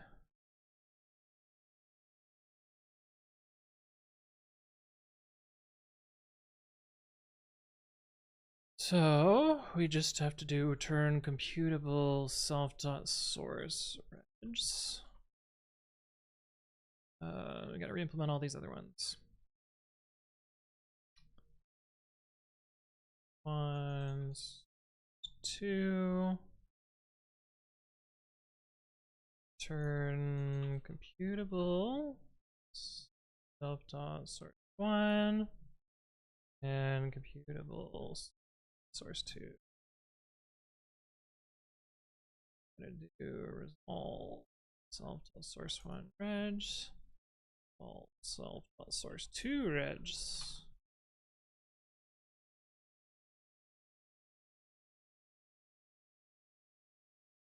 Does the L shift ever shift by the by a not number? No. That one we don't have to change. But it's pretty funky. Drunk Time Lord, how you doing? Ask Anthon why he chooses to hang with us doing such lame activities. Maybe with the streaming. Interstellar Glitch says replace all the semicolons with semicolons. Yeah. Sounds like a plan to me. This is now called source. Mutable self.source regs.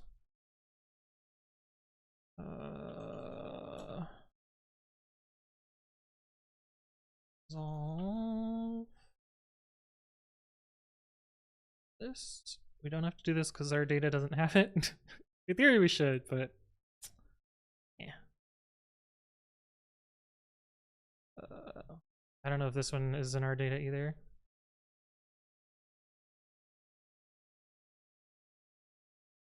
But might as well do it. Resolve self.source regs.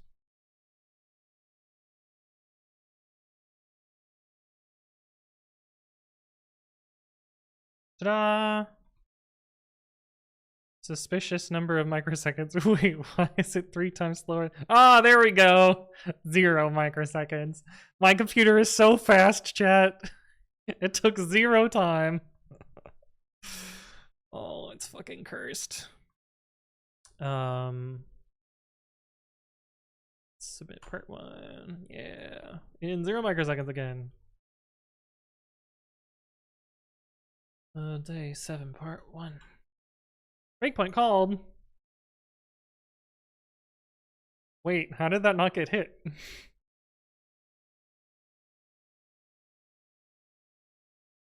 Oh, because it's in the error case. Right. That's one cube. Hello, how you doing? Just quit your job easy. Now you get to choose your vacation length. Ayo. That's the galaxy brain vacation length, right?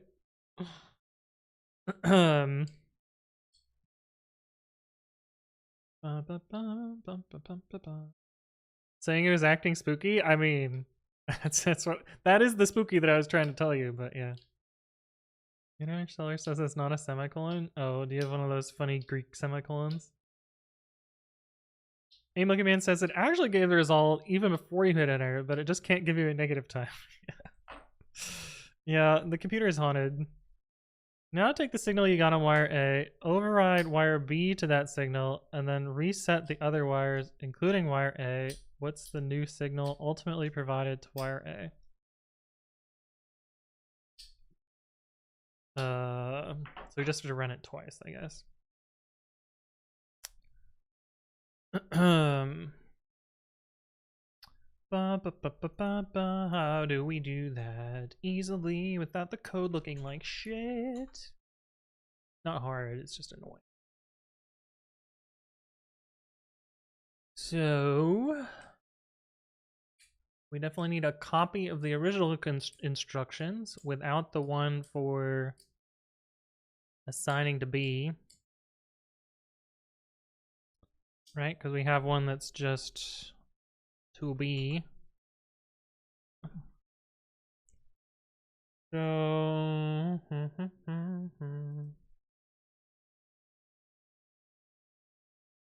part 2 instructions equal to inst for inst in instructions if what? Not is instance inst assign. It's not an assignment and inst.target. I guess we could just say if not inst.target equals B. I'm pretty sure they all have target in the quotes. Yeah. How those work. Did I'm online? Damn. Here we go. So then we do P2 instructions. And we can make this run.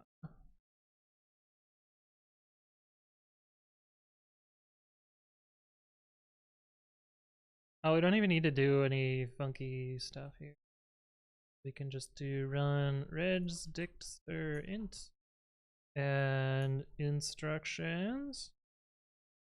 Oh, this is where we need the type. Fuck.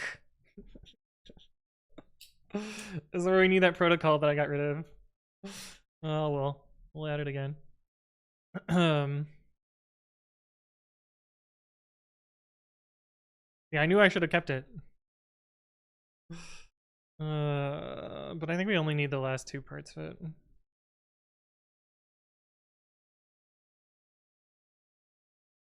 We don't need the parse as part of it.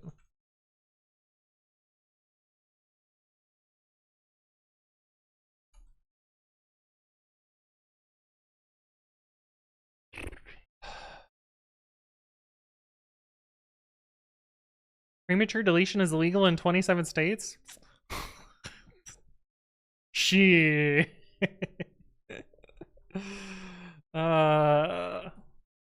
Wow. Yeah, that was darker than I thought about, and I had already started laughing just by the way you phrased it. And then, oh boy, that was a wild one. Guess we don't even have to return anything. Done. So we can just do run. Ridges 1 equals this. And yeah, it fucking mutates the input, but who gives a shit?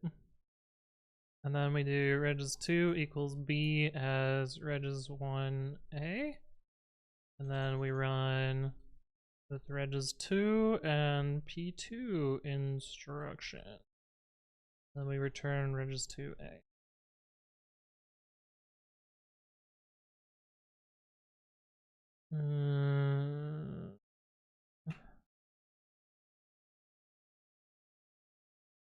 MyPy inferred this.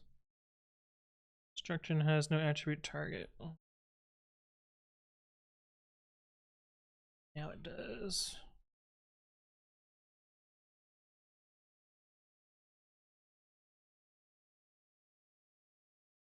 Need annotation for this. Really? Annoying. I guess I could have put like a garbage value in there and then I wouldn't have had it annotated. But a Greek question mark. Ah, indeed. The urge to make you sing a pop punk song several times. How many points do you have, Def Cat Game? I do need to fill up my water though. Let me get this finished and then I'll fill up my water. Part 2? Heyo. Let's go. Day 7, part 2. Oh, we got 7:45. That's not bad. I don't even want to know about American drama. I mean politics.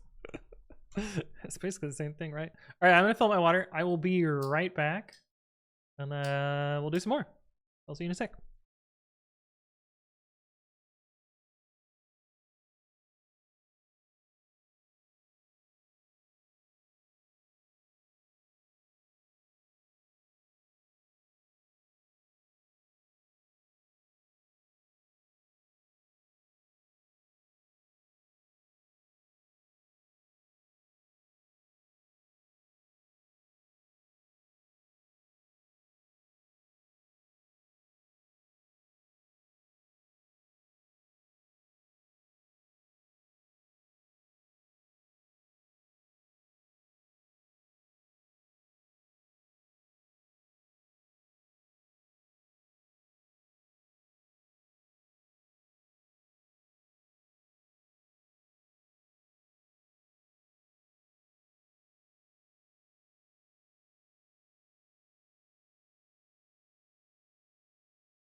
All right, we're back for day 8.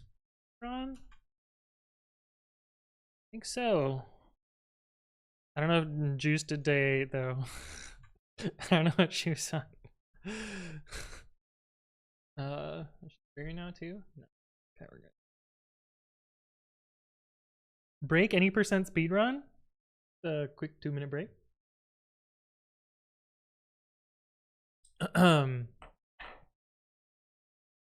Looks like weird string parsing something, maybe. Day 8.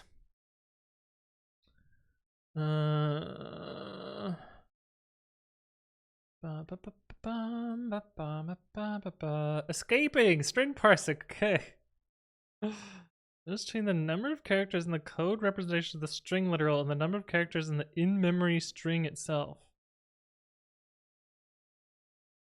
2 characters of code. The string is 0 characters. Okay. 5 code, 3.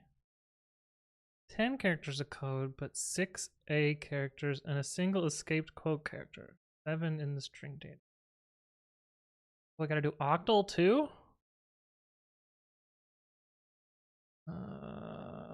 Double quoted string literals, 1 in each line.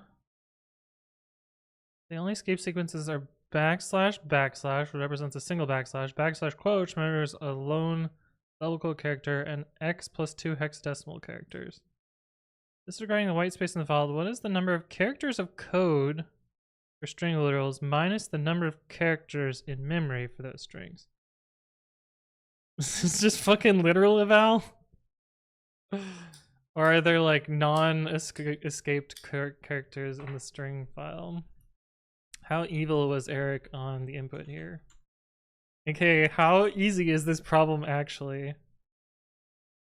So we're looking for a backslash not followed by a backslash or a quote or an X. That is 2 backslashes. Fuck, right, because it's gonna match the second one each time. So we need a look behind of a backslash. Probably actually an odd number of backslash or an even number of backslash. Odd? No matches. Okay, so we can just use literal eval. You can just cheese the fuck out of this problem. Oh no, Eric, this is too easy. Data equals 0. Force code equals 0. For line and s dot split lines. There's no trailing white space in this file, is there? I guess it would be colored red. For line in split lines, code plus equals len line. Data plus equals len. AST dot literal. Eval line. Turn code minus data. I think was the problem asked for, right?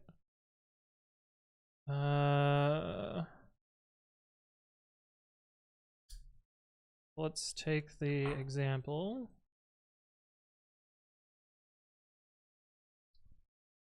Do do do do do do do do do do do.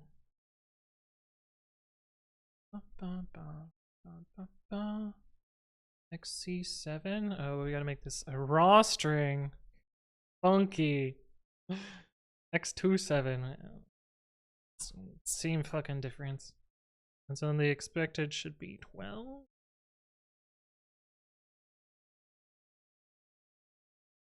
Unexpected character after line continuation character. What? What the? Oh, right. You can't have a raw string with you can't have a raw string that starts with a backslash. So I gotta manually escape these in my test. That's the right answer. Wow, we cheesed the problem. Good job. Oh, that feels cheating. It feels real cheating. Fixer Jake, hello, how you doing? Did you see that Tetris was finally completed? I did see that there was a speedrun that got to a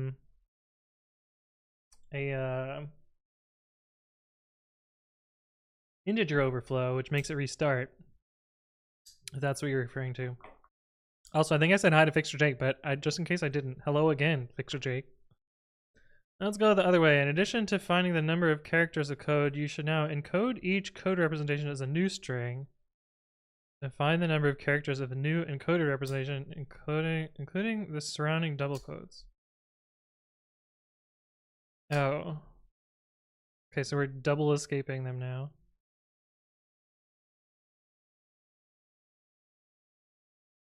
Gross.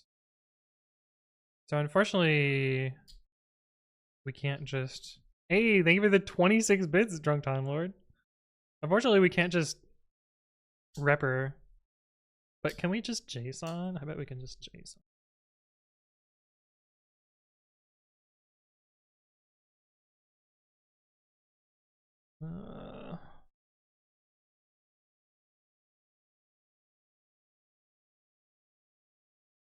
This needs to be a raw string.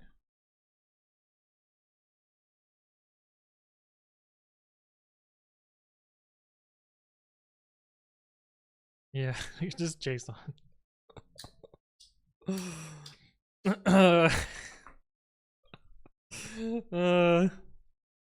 I'm sure that this was a better problem in 2015, but we're super cheesing it right now. No tier 1 TTS? I think you need to put text after it. I think you would put text after it, but I don't know. I don't know how it works. But yeah, I used to go tier 1, tier 1, tier 1, tier 1, but I don't know. I don't know what changed. It might also be that they fixed it because it's literally been years since the tier 1 thing has happened. Oh, they fixed it. Damn. Okay, total number of characters represent the newly encoded strings minus the number of characters of code in the original string. Okay, so part 2 is new code. So we just have to do json.dumps. I thought you cracked the code for a second, but you just cheated.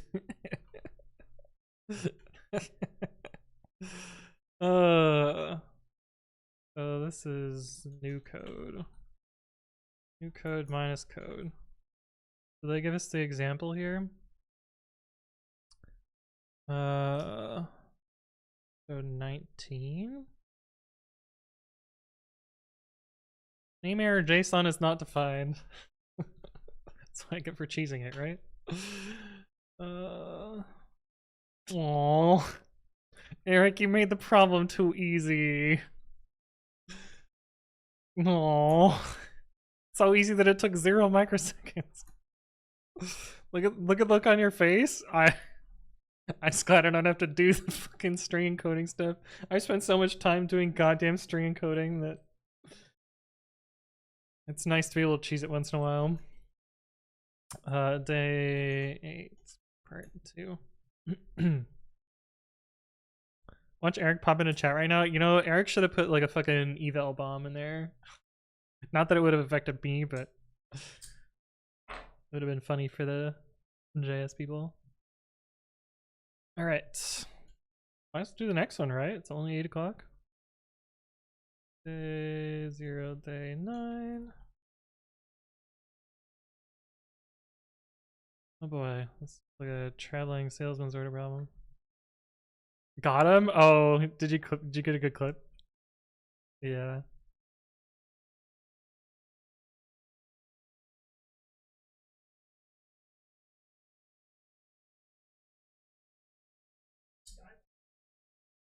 Ah. Nice. All on a single night. Yeah. Distances between each pair. Start and end in any 2 different locations. You must travel each location with the shortest different distance. Oh man. There's an algorithm for this, but I don't fucking know. So we're doing it the fucking lazy way. Oh, isn't this just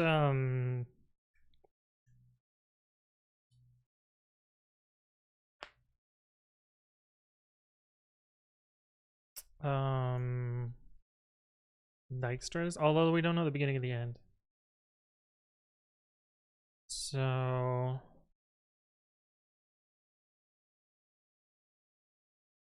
we don't know the beginning and the end. We could start from any of them.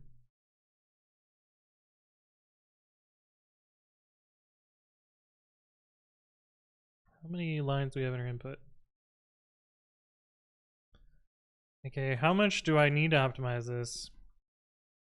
28. Well, that's not bad at all. Wait, this is super easy then.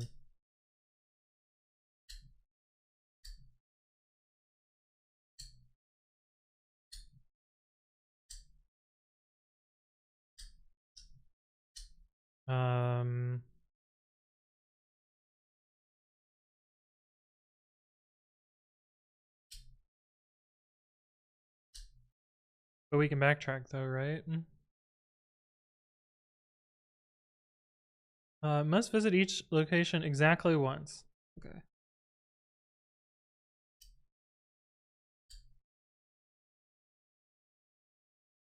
Yeah. So I guess what we can just do is, what do we do? We can just fucking compute them all, right? There's only 1, 2, 3, 4, 5, 6. There's only 7 nodes. We just compute them all. It's not the smart solution, but good enough.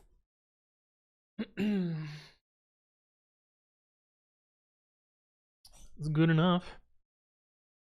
We kind of know we have to start at this one.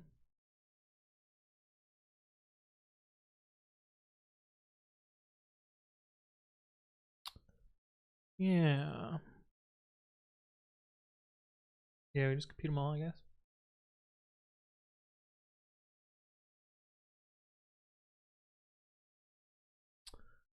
Okay. What should be our expected here? 605. So we gotta figure out our edges. This is their weights. And then, yeah, we'll just, weights is a Wiktionary.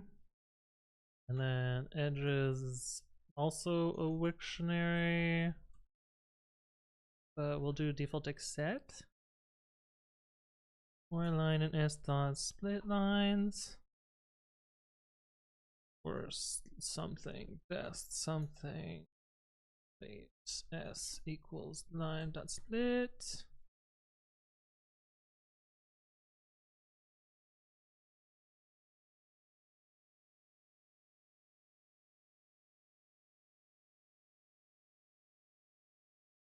What am I doing?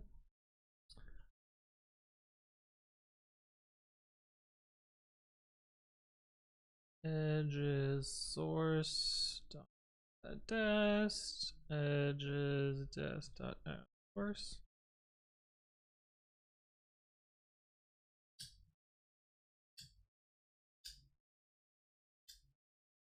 Am I trying to get into QuantSight or something like that? I don't know what to do next. I feel like I've done 0 real engineering still. I mean, what is real engineering? Shit. I feel like this is one where you could literally just do it by hand. There's not that many combinations. So brute forcing it seems fine.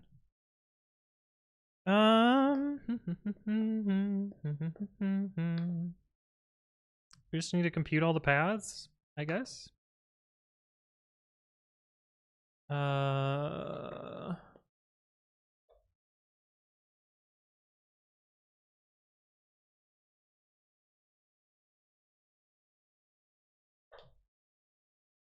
Yeah.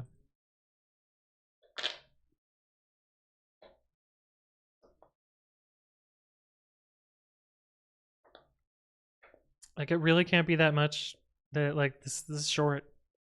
Just brute force seems fine. Just do what I do and become a YAML engineer. Hey, there you go.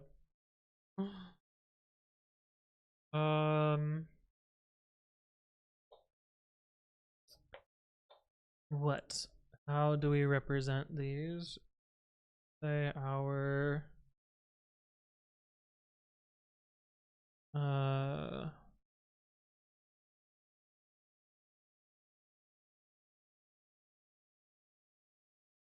do depth and breadth first, who cares?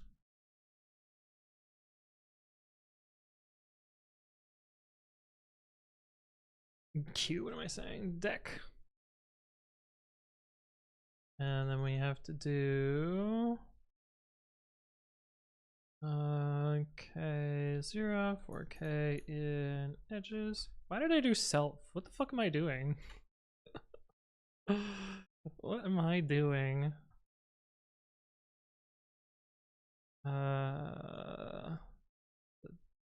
Couple.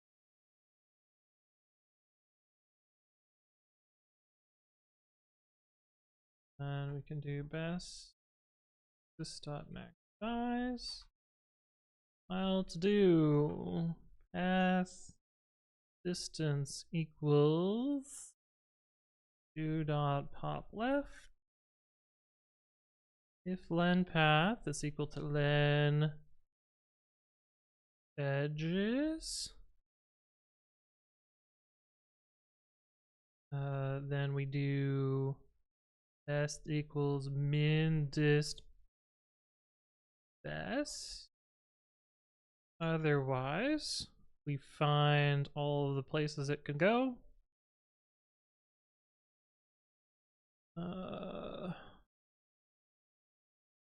For candidates in edges, path -1. If can's not in path, then to do dot append path and dist plus weights. Can.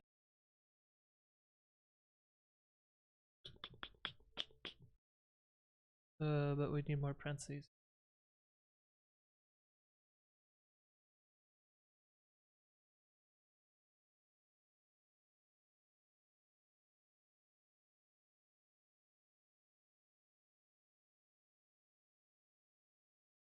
And that should be brute force. That should probably.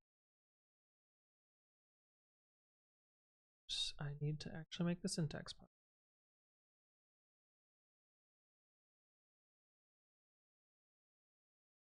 And fix my imports. Append has incompatible type tuple something.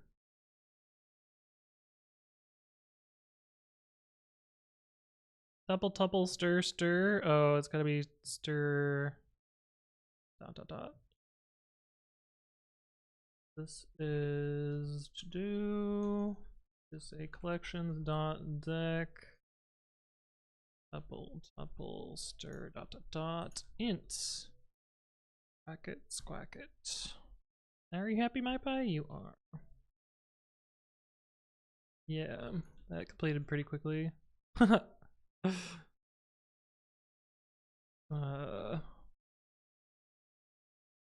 0 microseconds this run. This one took longer because blocks. Yeah, so just brute force was was well fast enough. But part 2 will probably be trickier, right? The longest distance. Okay, I feel like this one's too easy.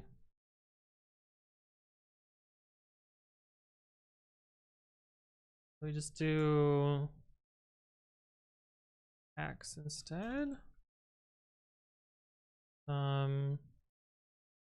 So 982 is the example.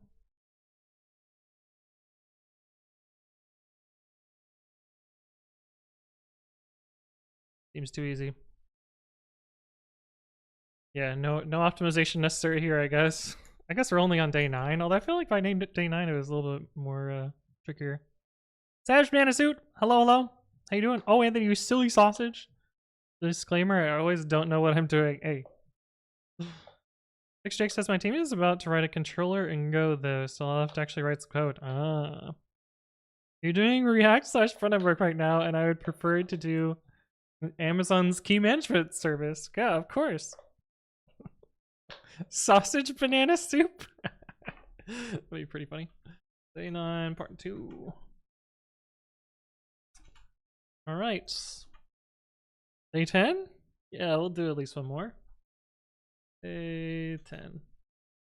We didn't even have to think for that one, so seems only fair that we eventually have to think. Is that it? That's it. That's the entire input. Why is there a dot dot dot? I feel like my downloader shouldn't put a dot dot dot there.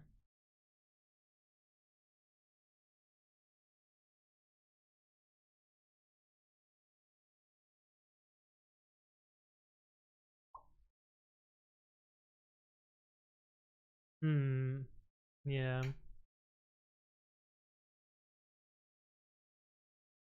If the length of the lines is greater than 10, then it does that. Otherwise, it prints the first 80 characters of line 0. You could say if len lines is equal to 1 and len lines 0 is less than 80, then we just print line 0. Right?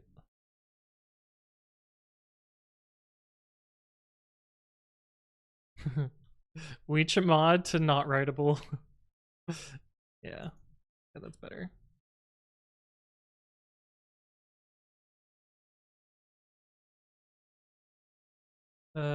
Print the whole input if small.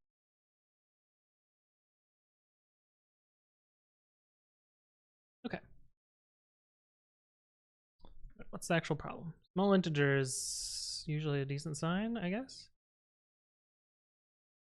A game called Look and Say. I guess it's a well-known thing. Turns reading aloud the previous sequence and using that. For example, 2 1 1 is read as 1 2 2 1s.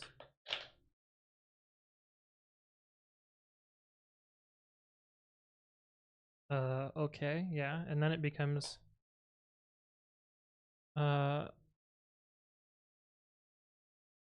this number, sure, okay. 1 becomes 1 1, yeah. 1 1 becomes 2 1. 2 1 becomes 1 2 1 1. Oh, it can become a 3. Oh fuck. Apply the process 40 times. This doesn't seem that bad. Gross Discord links. Oh yeah, that looks janky as fuck. Oh, it's pseudo. In thumbnail for me. Cool. Okay, this doesn't seem that bad. Def apply Esther to stir. It's gotta be an integer at the end. That's fine. So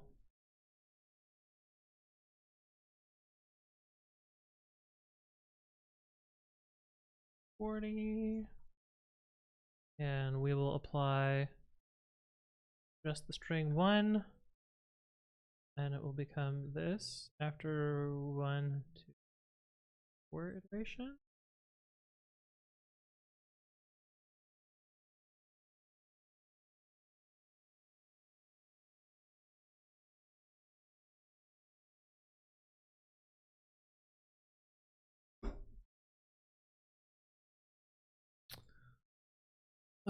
So what? We do this with regex? Yeah. Good. Regex.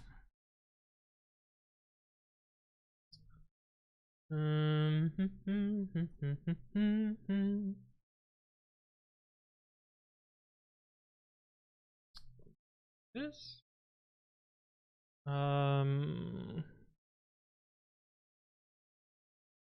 While s match equals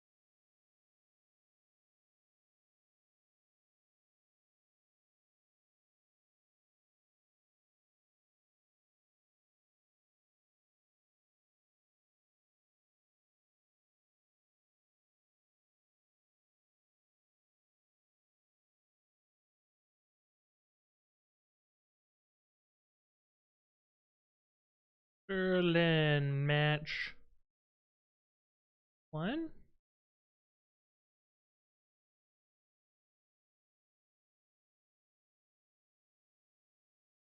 Args. S equals matched.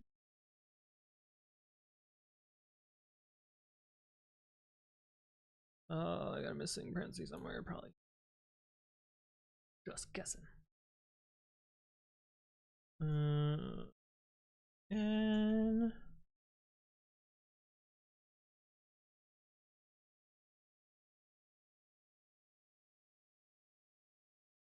seems too easy. Because of course it is. How did we get 22? That's not right at all.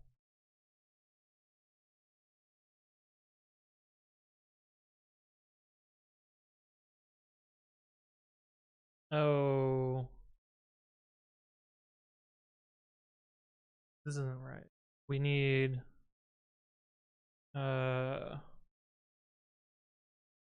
character followed by that same character repeated. So we need back this. Yeah. So then this is actually len of match 2 plus 1. Plus 1. Actually get.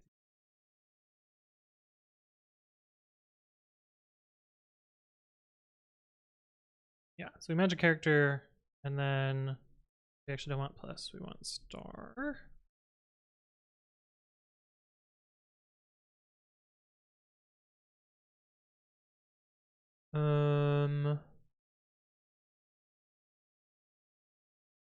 We got the right value for the wrong step.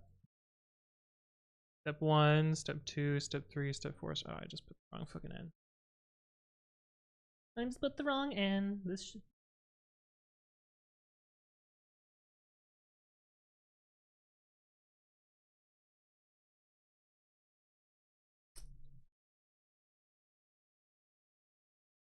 Fuck. Why is it taking so long? What is it doing?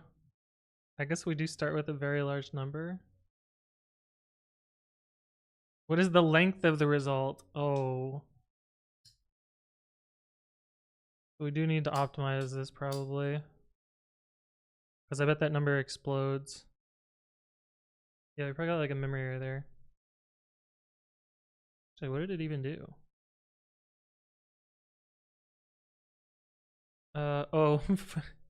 Exceeds the limit. It tells us the number.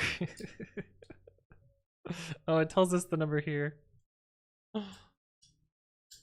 Yeah, so brute forcing this does compute the value, but we should probably not do it that way.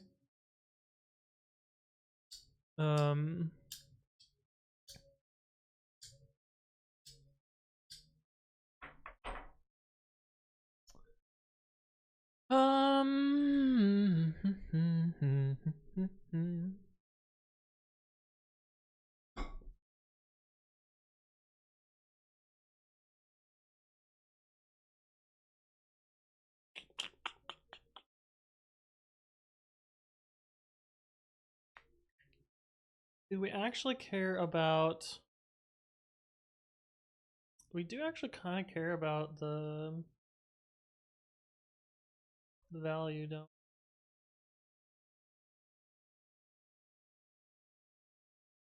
I guess we change to stir, it'll complete faster. Well, it won't complete faster, it just won't try and do the problem at the end.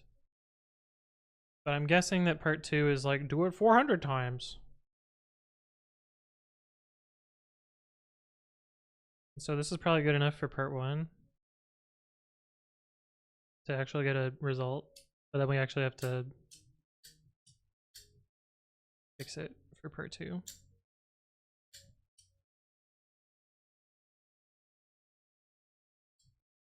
So we're gonna go with the brute force. Yeah, the fans are spinning up.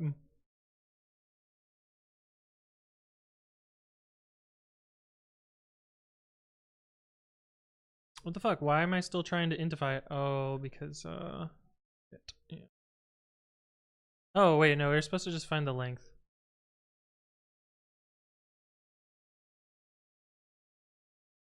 So this has a length of 6, so this is...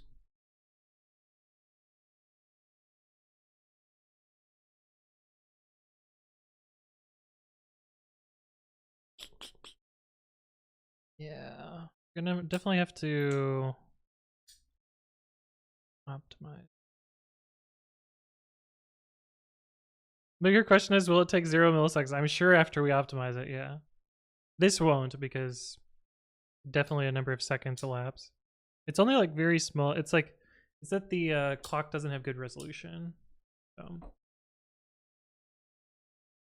right, we're gonna tentatively add this, even though it's definitely not the right way to do it.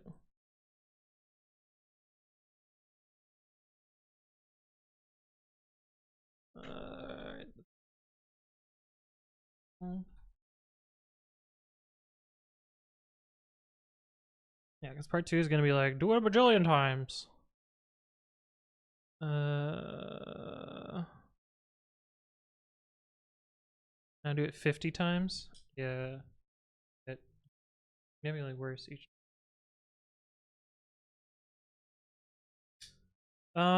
So we got to think of a different way to represent these, or at least understand a way that particular patterns get converted into particular other patterns.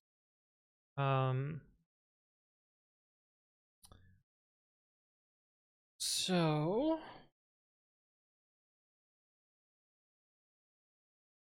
I think like we really need to find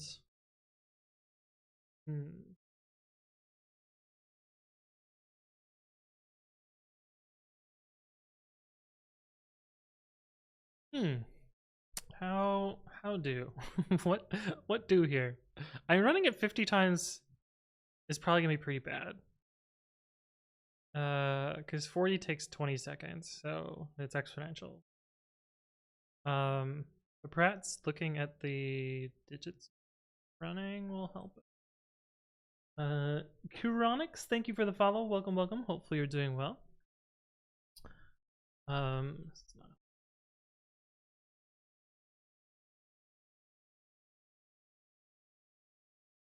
Why not tap? Oh, because it doesn't know. It obviously doesn't know what I'm gonna do. Right.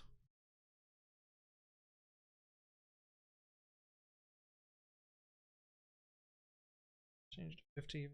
Never gonna act.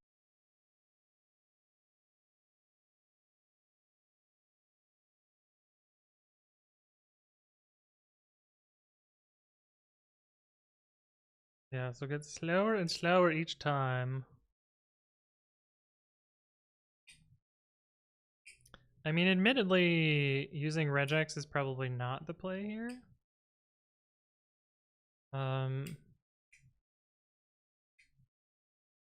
But I wonder if there's like subparts of this sequence that look mostly the same, and so it wouldn't be too bad to just like split them out and think about them differently. And then it's probably just a recurrence problem.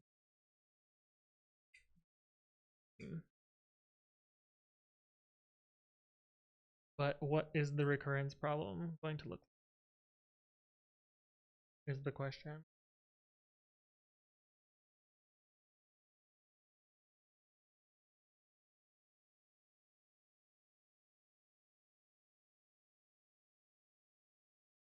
Is doing multi-pass or single pass per iteration?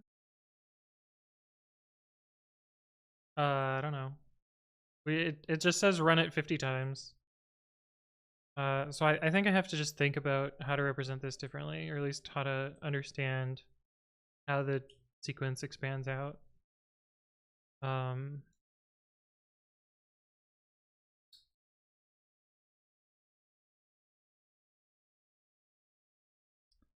It's like, yeah, the weird part is I feel like, 1 1 1 3 already gives you like a different chunk of things. It's like very difficult to think about. You could also just let it run. Because this is 43 here. I might actually complete by the time I think of a smarter way to do this.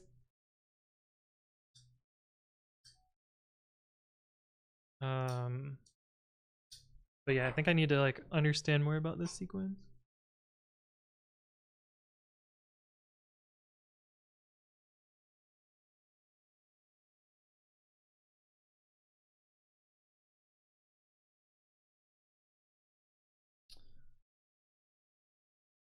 I wonder if it gets to a point where like it just repeats a pattern over and over and over. I need to look at how it's, I guess. Oh no. Why is one process absolutely fucking destroying my VM? What is going on? I guess this is a big of a value. Holy shit.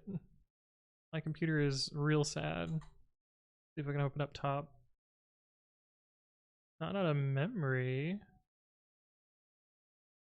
There's something so fucked with my computer. Like, yeah, it's chewing up a shit ton of CPU, but one process shouldn't take down 5 cores. Which is, I'm pretty sure what I give this VM. But my god, it's so unhappy. That's so funky. Oh, what, we're at 41, 42, 43, 44. Like, it's probably gonna get there. I'm gonna cancel it. Should I cancel it or should I let it go? I kind of want to cancel it just because I'd like to actually figure it out rather than brute forcing. Brute forcing feels cheating here. What do you think, chat? The weird thing is it doesn't seem to have taken down input anywhere else. Cancel it. All right. Let's gonna let me do this.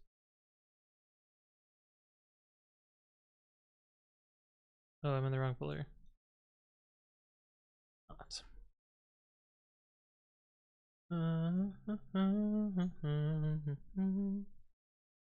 What is our input string?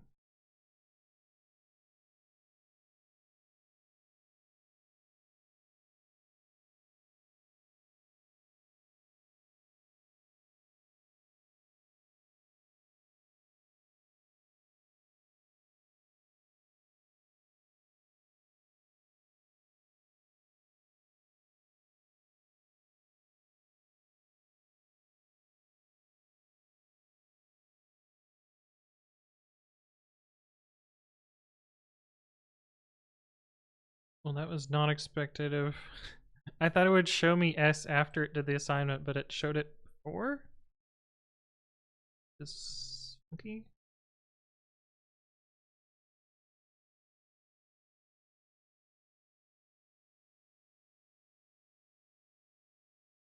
Yeah.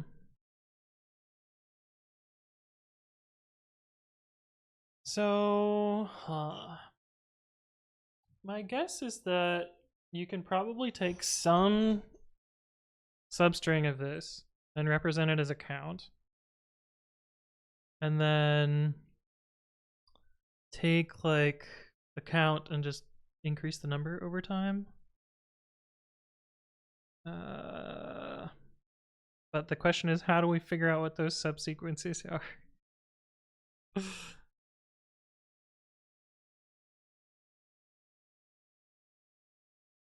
We see this 222 thing sometimes. 311222 here as well. 112. Let's see. 311222 112. 1113. Yeah, wait. Do we just see that same pattern over and over and over?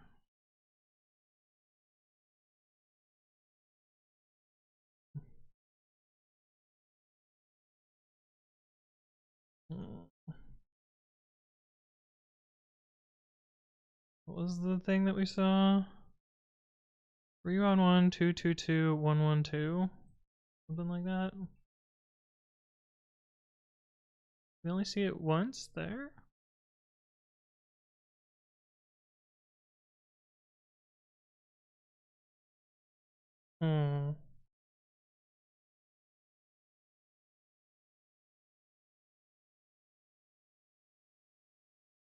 Maybe that's only part of the puzzle then?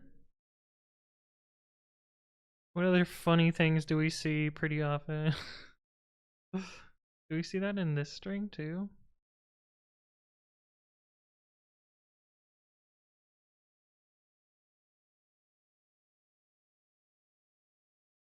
No, we don't.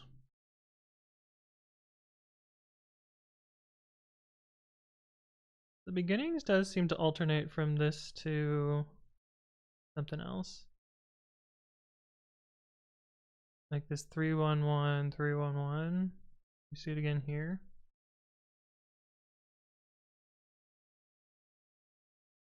But yeah, we see it every 2. There is some chunk that this generates as well. It's got some periodicity of 3.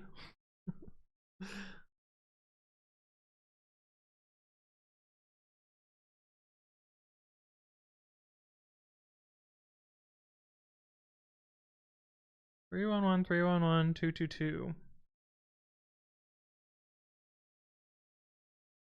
We also see that here. Do we see this at the end? 112 2 3. Wait, what?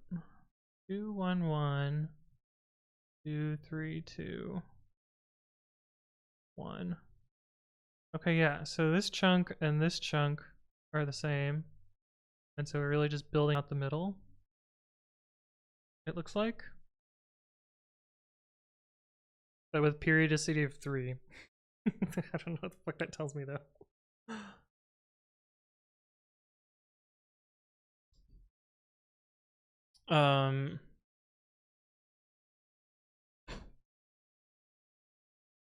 Kind of interesting. So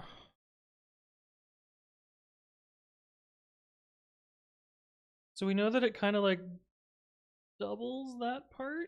It's like sort of. What happens if we take a different part? So we already looked at this one. Let's look at this one. 132 first half or whatever. 132 1132 1. It stops there. 132 1132 132. So up to here is mirrored.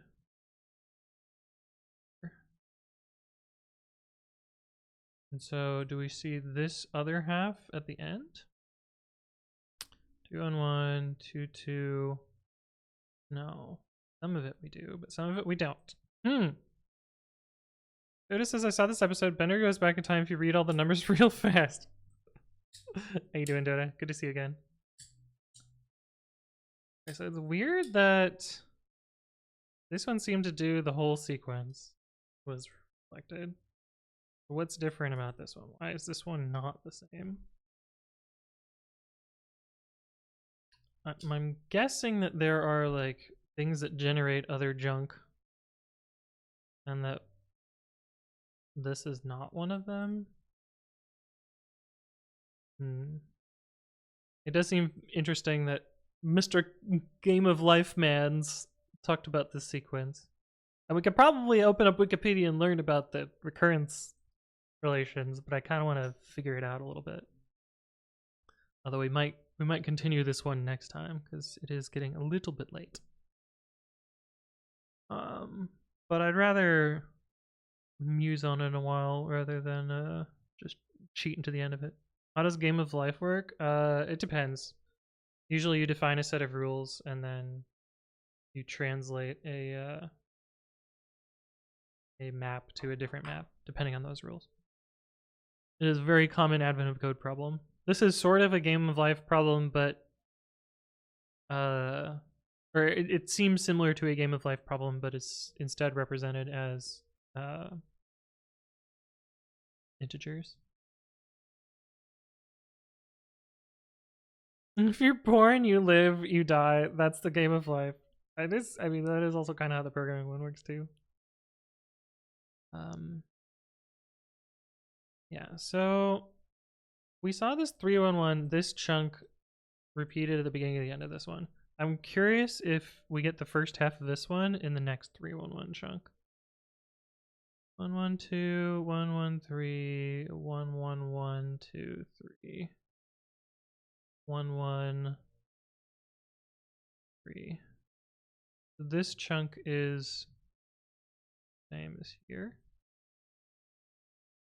which is neat. But what about from the other end? It doesn't seem to, probably doesn't go all the way to here, does it? 211, 22.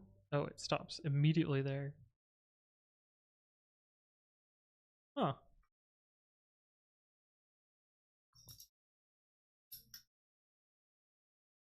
Interesting.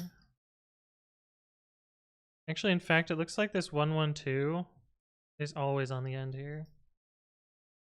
This, once you get a 112 here, it's always there for the rest of the time. Makismo says, what are you making? We're working on Advent of Code. It's like a mutated form of Fibonacci. Kinda, maybe. Actually, 222 or 22112 seems to always be on the end here. And how long does it take to get to there?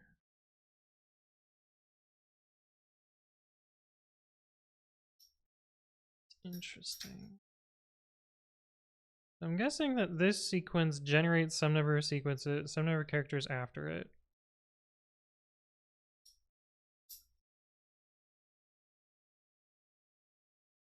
um 22112 slipping between 222112 and 322112. Yeah, but it's also generating characters on one side, probably.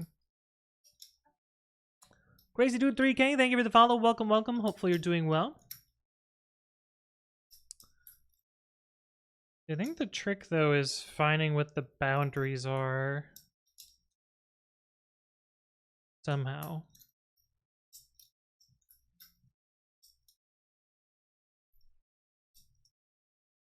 Like, somehow we need to find, is this original string in our string somehow? This in our string somehow? No.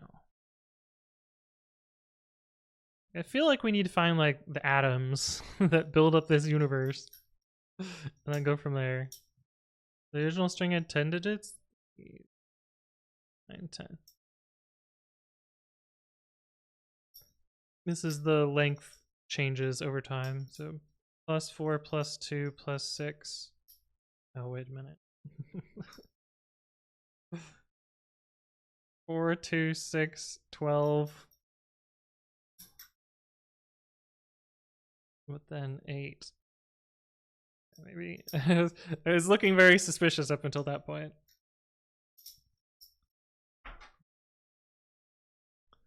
So what if we write all the deltas out? We get +4, +2, +6, +12, plus 14. 2. Holy shit. 4, 2, 6, 12. That one. 14, 20. And 20 again. Suspicious. Then 40.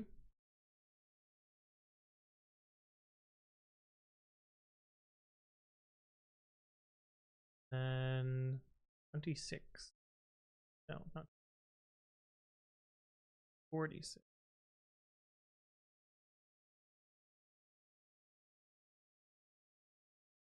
Oh, did I fuck that one up?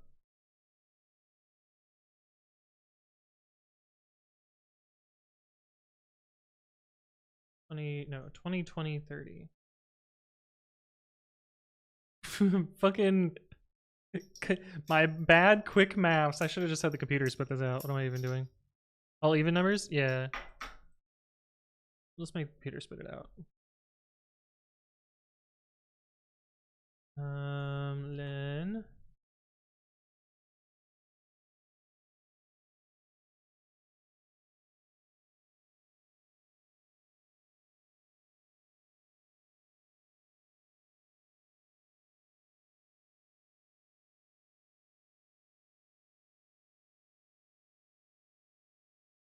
look at.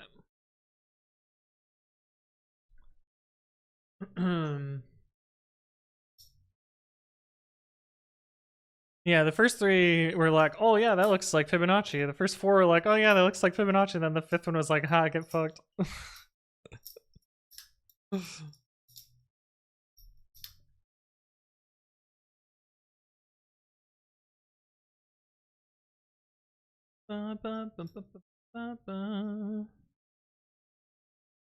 Why is it from 4 to 2 and 12 to 8?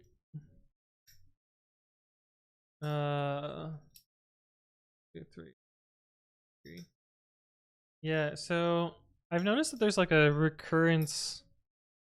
There's like a recurrence of every 3. It seems to repeat some of the numbers. Like this 311, 311 thing also shows up after 3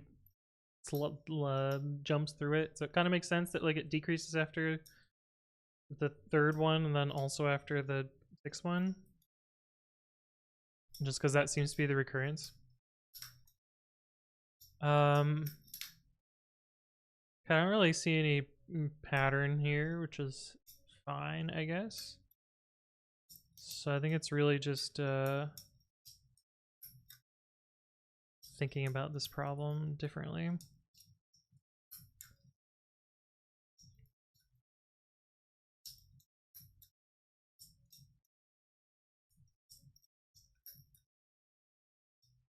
Yep, a clear pattern. Whew, good thing. I mean, it's a well understood problem, so there's surely well understood answers to it that I just don't know.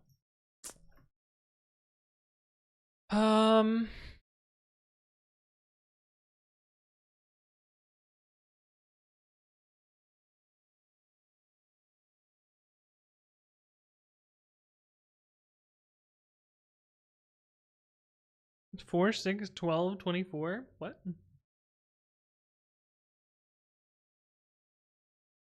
Are you just saying numbers now, Dota?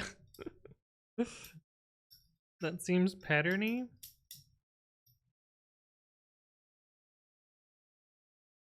The number minus 10?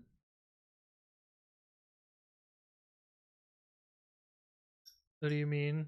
Where do you get 4, 6, 12, 24?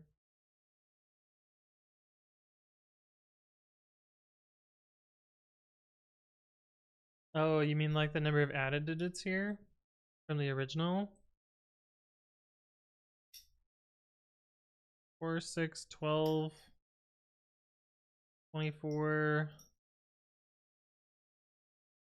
So you're saying if I minus 10 here on those, what does it look like?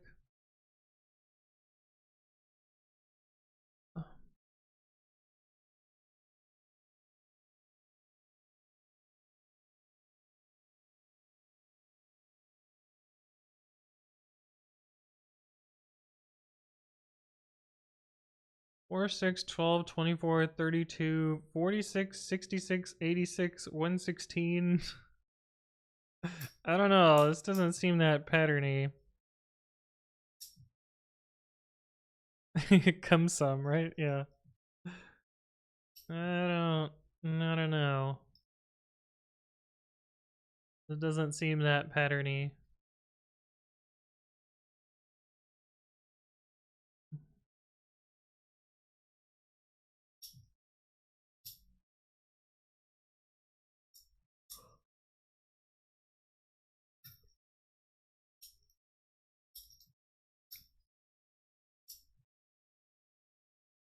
Yeah, I'm not seeing it here.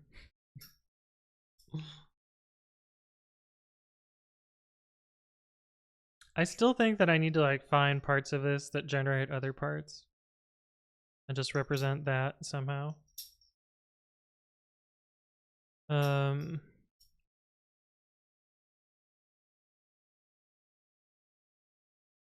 Yeah, like we know this part generates this part.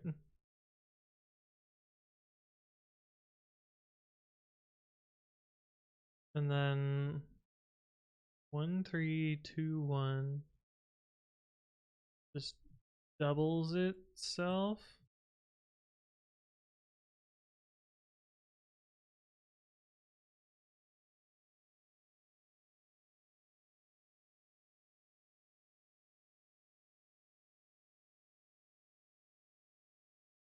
But it needs to also generate a boundary. Can you find the original string in each output? I tried that and it doesn't show up there. So even the original string has like some pieces to it. I should probably start over my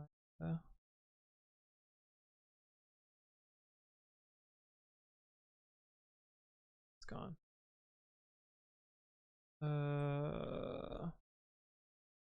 Start over my little printer doodad.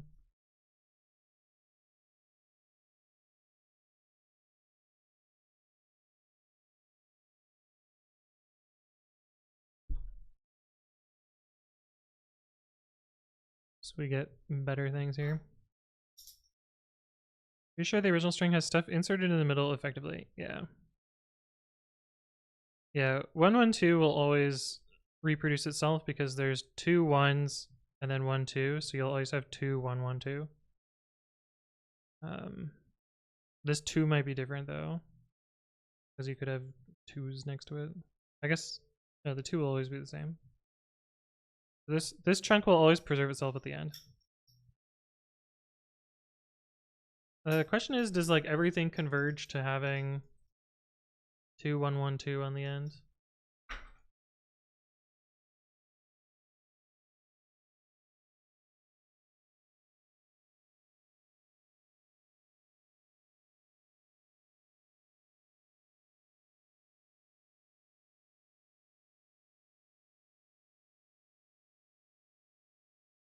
I think the answer is no. This one has a different atom on the end. Also a different recurrence rate too. 2, 2, 2, 1 or 2, 2, 1. Yeah, these ones just toggle between each other, between having 2, 2, 1 and 2, 1, 1. 2, 1, 2, 1, 1.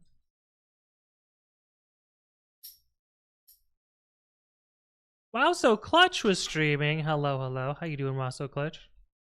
It's rare that I see Dota and Wow, so Clutch in the same stream. For the longest time, I thought you were the same people. Obviously, I was wrong. But welcome, welcome. How was your stream? What were you up to?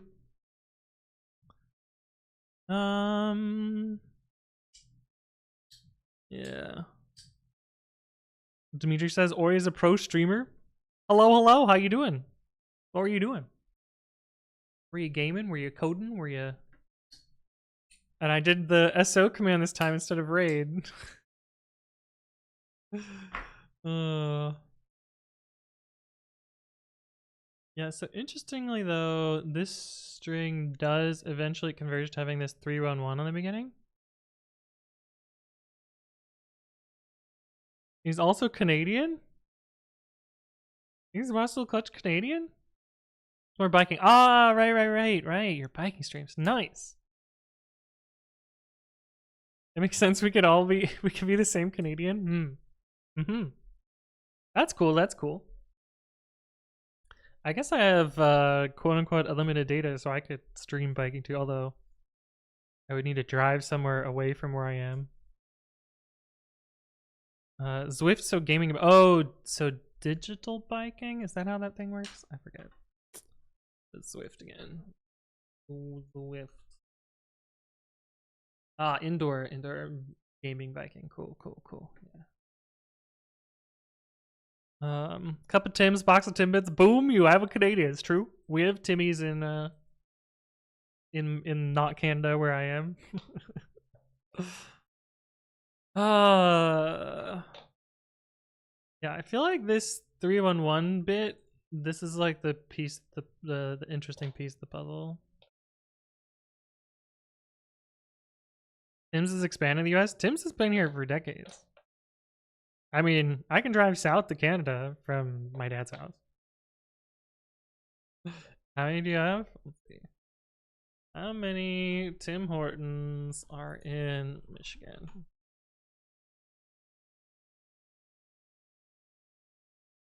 The fuck is this graph?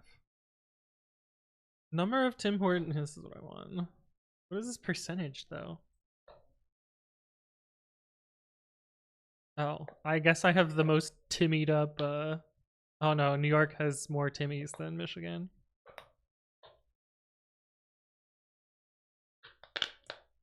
Yeah. 10 million people with 200 Timmies? That'd never fly in Canada. It's true. It's true. Ontario, like, there's. I seem to remember there's like several streets in Toronto where there's a Timmy's on both corners.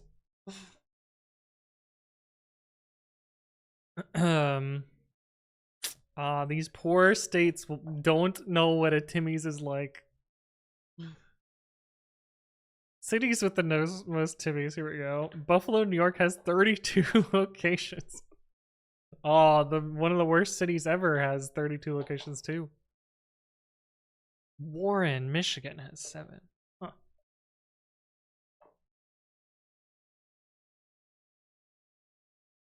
Yoda says we had 30,000 people and 14 Tims. Call it 15, so 1 Tim per 2,000 people. Wow. Wazagluch says Tim Hortons started where I live. Have you ever had a 5 Alive? I don't even know what that is. Probably not. I'm terrified to search it. 5 Alive. Stuff. What is it? Oh, it was by Minute Maid. Huh. Like a funky juice box. Ranch. Interesting.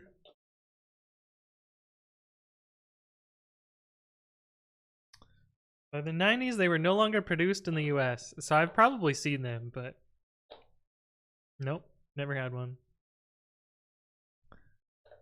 Now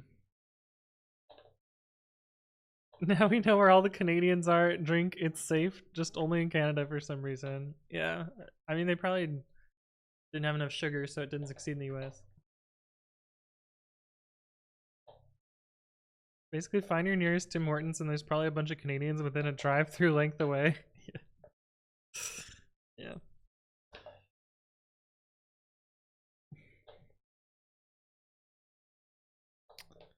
Okay, so look, do I really want to think this through right now? Probably not. I think I kind of know what to do though, which is like, sorry, bud, didn't see you there. I think I kind of know what to do, which is to like figure out, you know, this has a recurrence rate to some length of this. And then figure out how to partition these, and then you just transform them repeatedly. Like finding the boundaries here. But I don't want to think about it right now. I want to go to sleep. I gotta get up early tomorrow. Or run club. So oh yeah, this is a sequence called, what is it called? Look and say. So this is 1 1, so it becomes 1 1. This is 2 1s, it becomes 2 1s. This is 1 2 and 1 1, so we get 1 2 1 1. This is 1 1 1 2 and 2 1s. Get 1 1 1 1 1 1 2 2 1. That's how it goes. But yeah, we're gonna figure this one out next time, and I'm gonna rewrite my brute force solution. Although I bet if I let it run overnight, it'll finish. I'm kind of I'm kind of. Should I run it? Should I let it run overnight?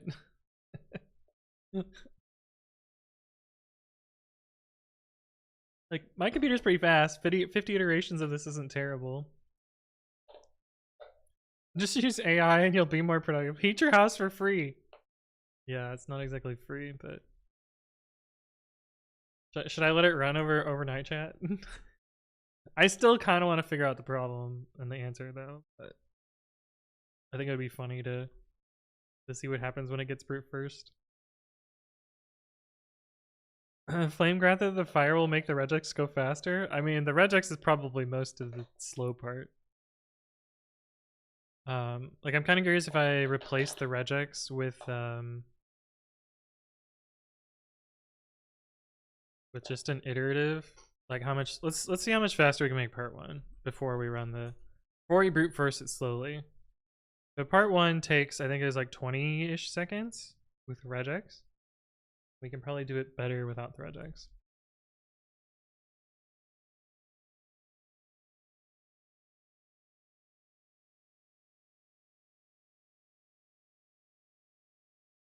Holy fuck, it is so slow. Come on, give me a baseline. All right, 23 seconds with that number. Let's micro optimize this here. We still have our parts for C in S.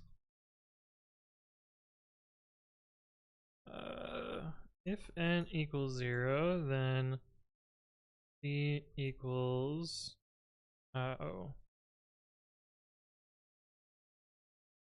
equals canned, n equals 1. Elif C does not equal canned, then parts dot append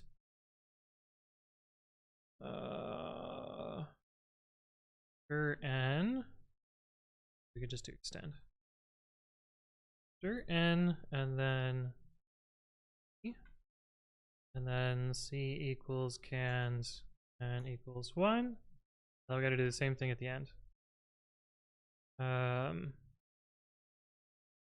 Parts dot extend stir n and join it. I think that's the same. Of course, we have to actually, and actually, I think append is actually faster than building a list and then not.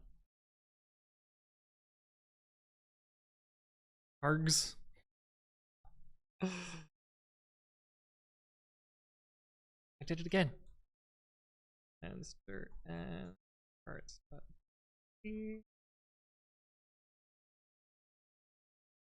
That clearly didn't work. Why not? Oh. Yes. Okay, is it just that my regex is fucking slow as shit? Cause this is kind of telling me that my regex was just slow as shit, and I'm hyper micro optimizing the hell out of this when it would actually just complete in a reasonable amount of time.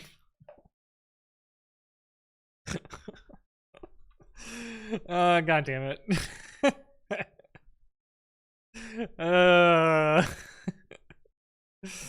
Alright, fuck me. I guess we're just gonna optimize this slightly. Okay,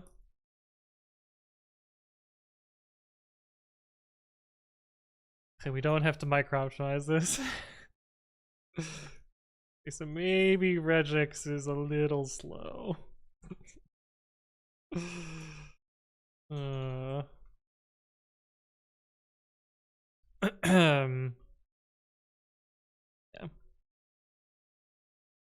Oops.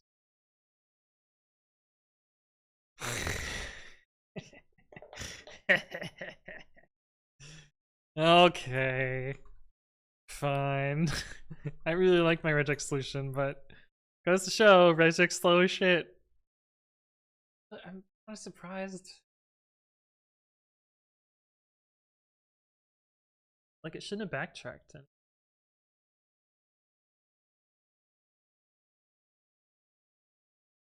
Yeah, it's just weird. Yeah, shortcut Control E will delete the last word in the terminal. No, it doesn't. Control E goes to the end. Control A and Control E. I don't know what delete one word is though. Control Q? No, that doesn't do anything either. It's whatever the fucking Emacs shortcut is for delete word. Emacs delete word. No.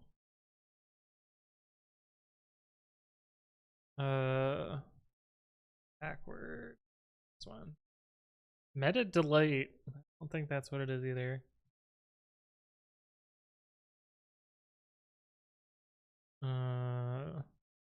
Control W says Pandoxer? Yeah, it's Control W. There we go. How do you delete the word after it? Control left and right arrow? Yeah, true. Fun fact. Fun fact, in Nano, the real Nano, the control arrow key right here, you know who implemented that? This motherfucker. I added this functionality to Nano. Yeah. I've contributed to 2 text editors. A10 part 2. Okay. That seems like a good place to live off. Or to live off on. Like a mini Tej. Did Tej make an editor? Because I made an editor. I don't think Tej is the original author. No, that's Vim. Useless ass shit. Who made NeoVim?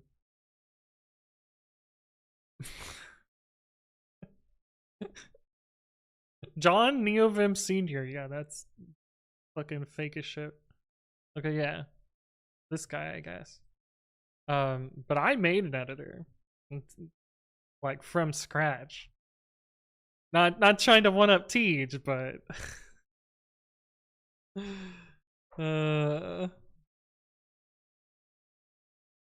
Oh, Nano actually receives fairly regular development. But yeah. They removed the features. That's why I made my own editor from scratch. Okay, anyway, we did day 10. Seems like a good place to leave off. Let me do my little spiel, and then we'll send you off to another channel. Oh, you made an editor, wow, so clutch. That's cool. My name is Anthony. I upload educational content to my YouTube channel at youtube.com/anthonywritescode. I don't know what this week's video is going to be because I didn't record yesterday. Feeling depressed, so I didn't record. I also upload the stream VODs to the second channel when I remember. So check those out there. That's where they go. And auto update day must be really chugging today because see if we can see results here. Yeah, well, it hasn't deadlettered anything yet because usually by now I will have gotten all my pull requests. But because Precommit Hook's bumped, I'm guessing that it's gonna be a lot slower today. But anyway, that's gonna wrap us up for today. Let me oh yeah, join the Discord. Come hang out with us. That's where I announce streams. Yeah. Go find someone to raid.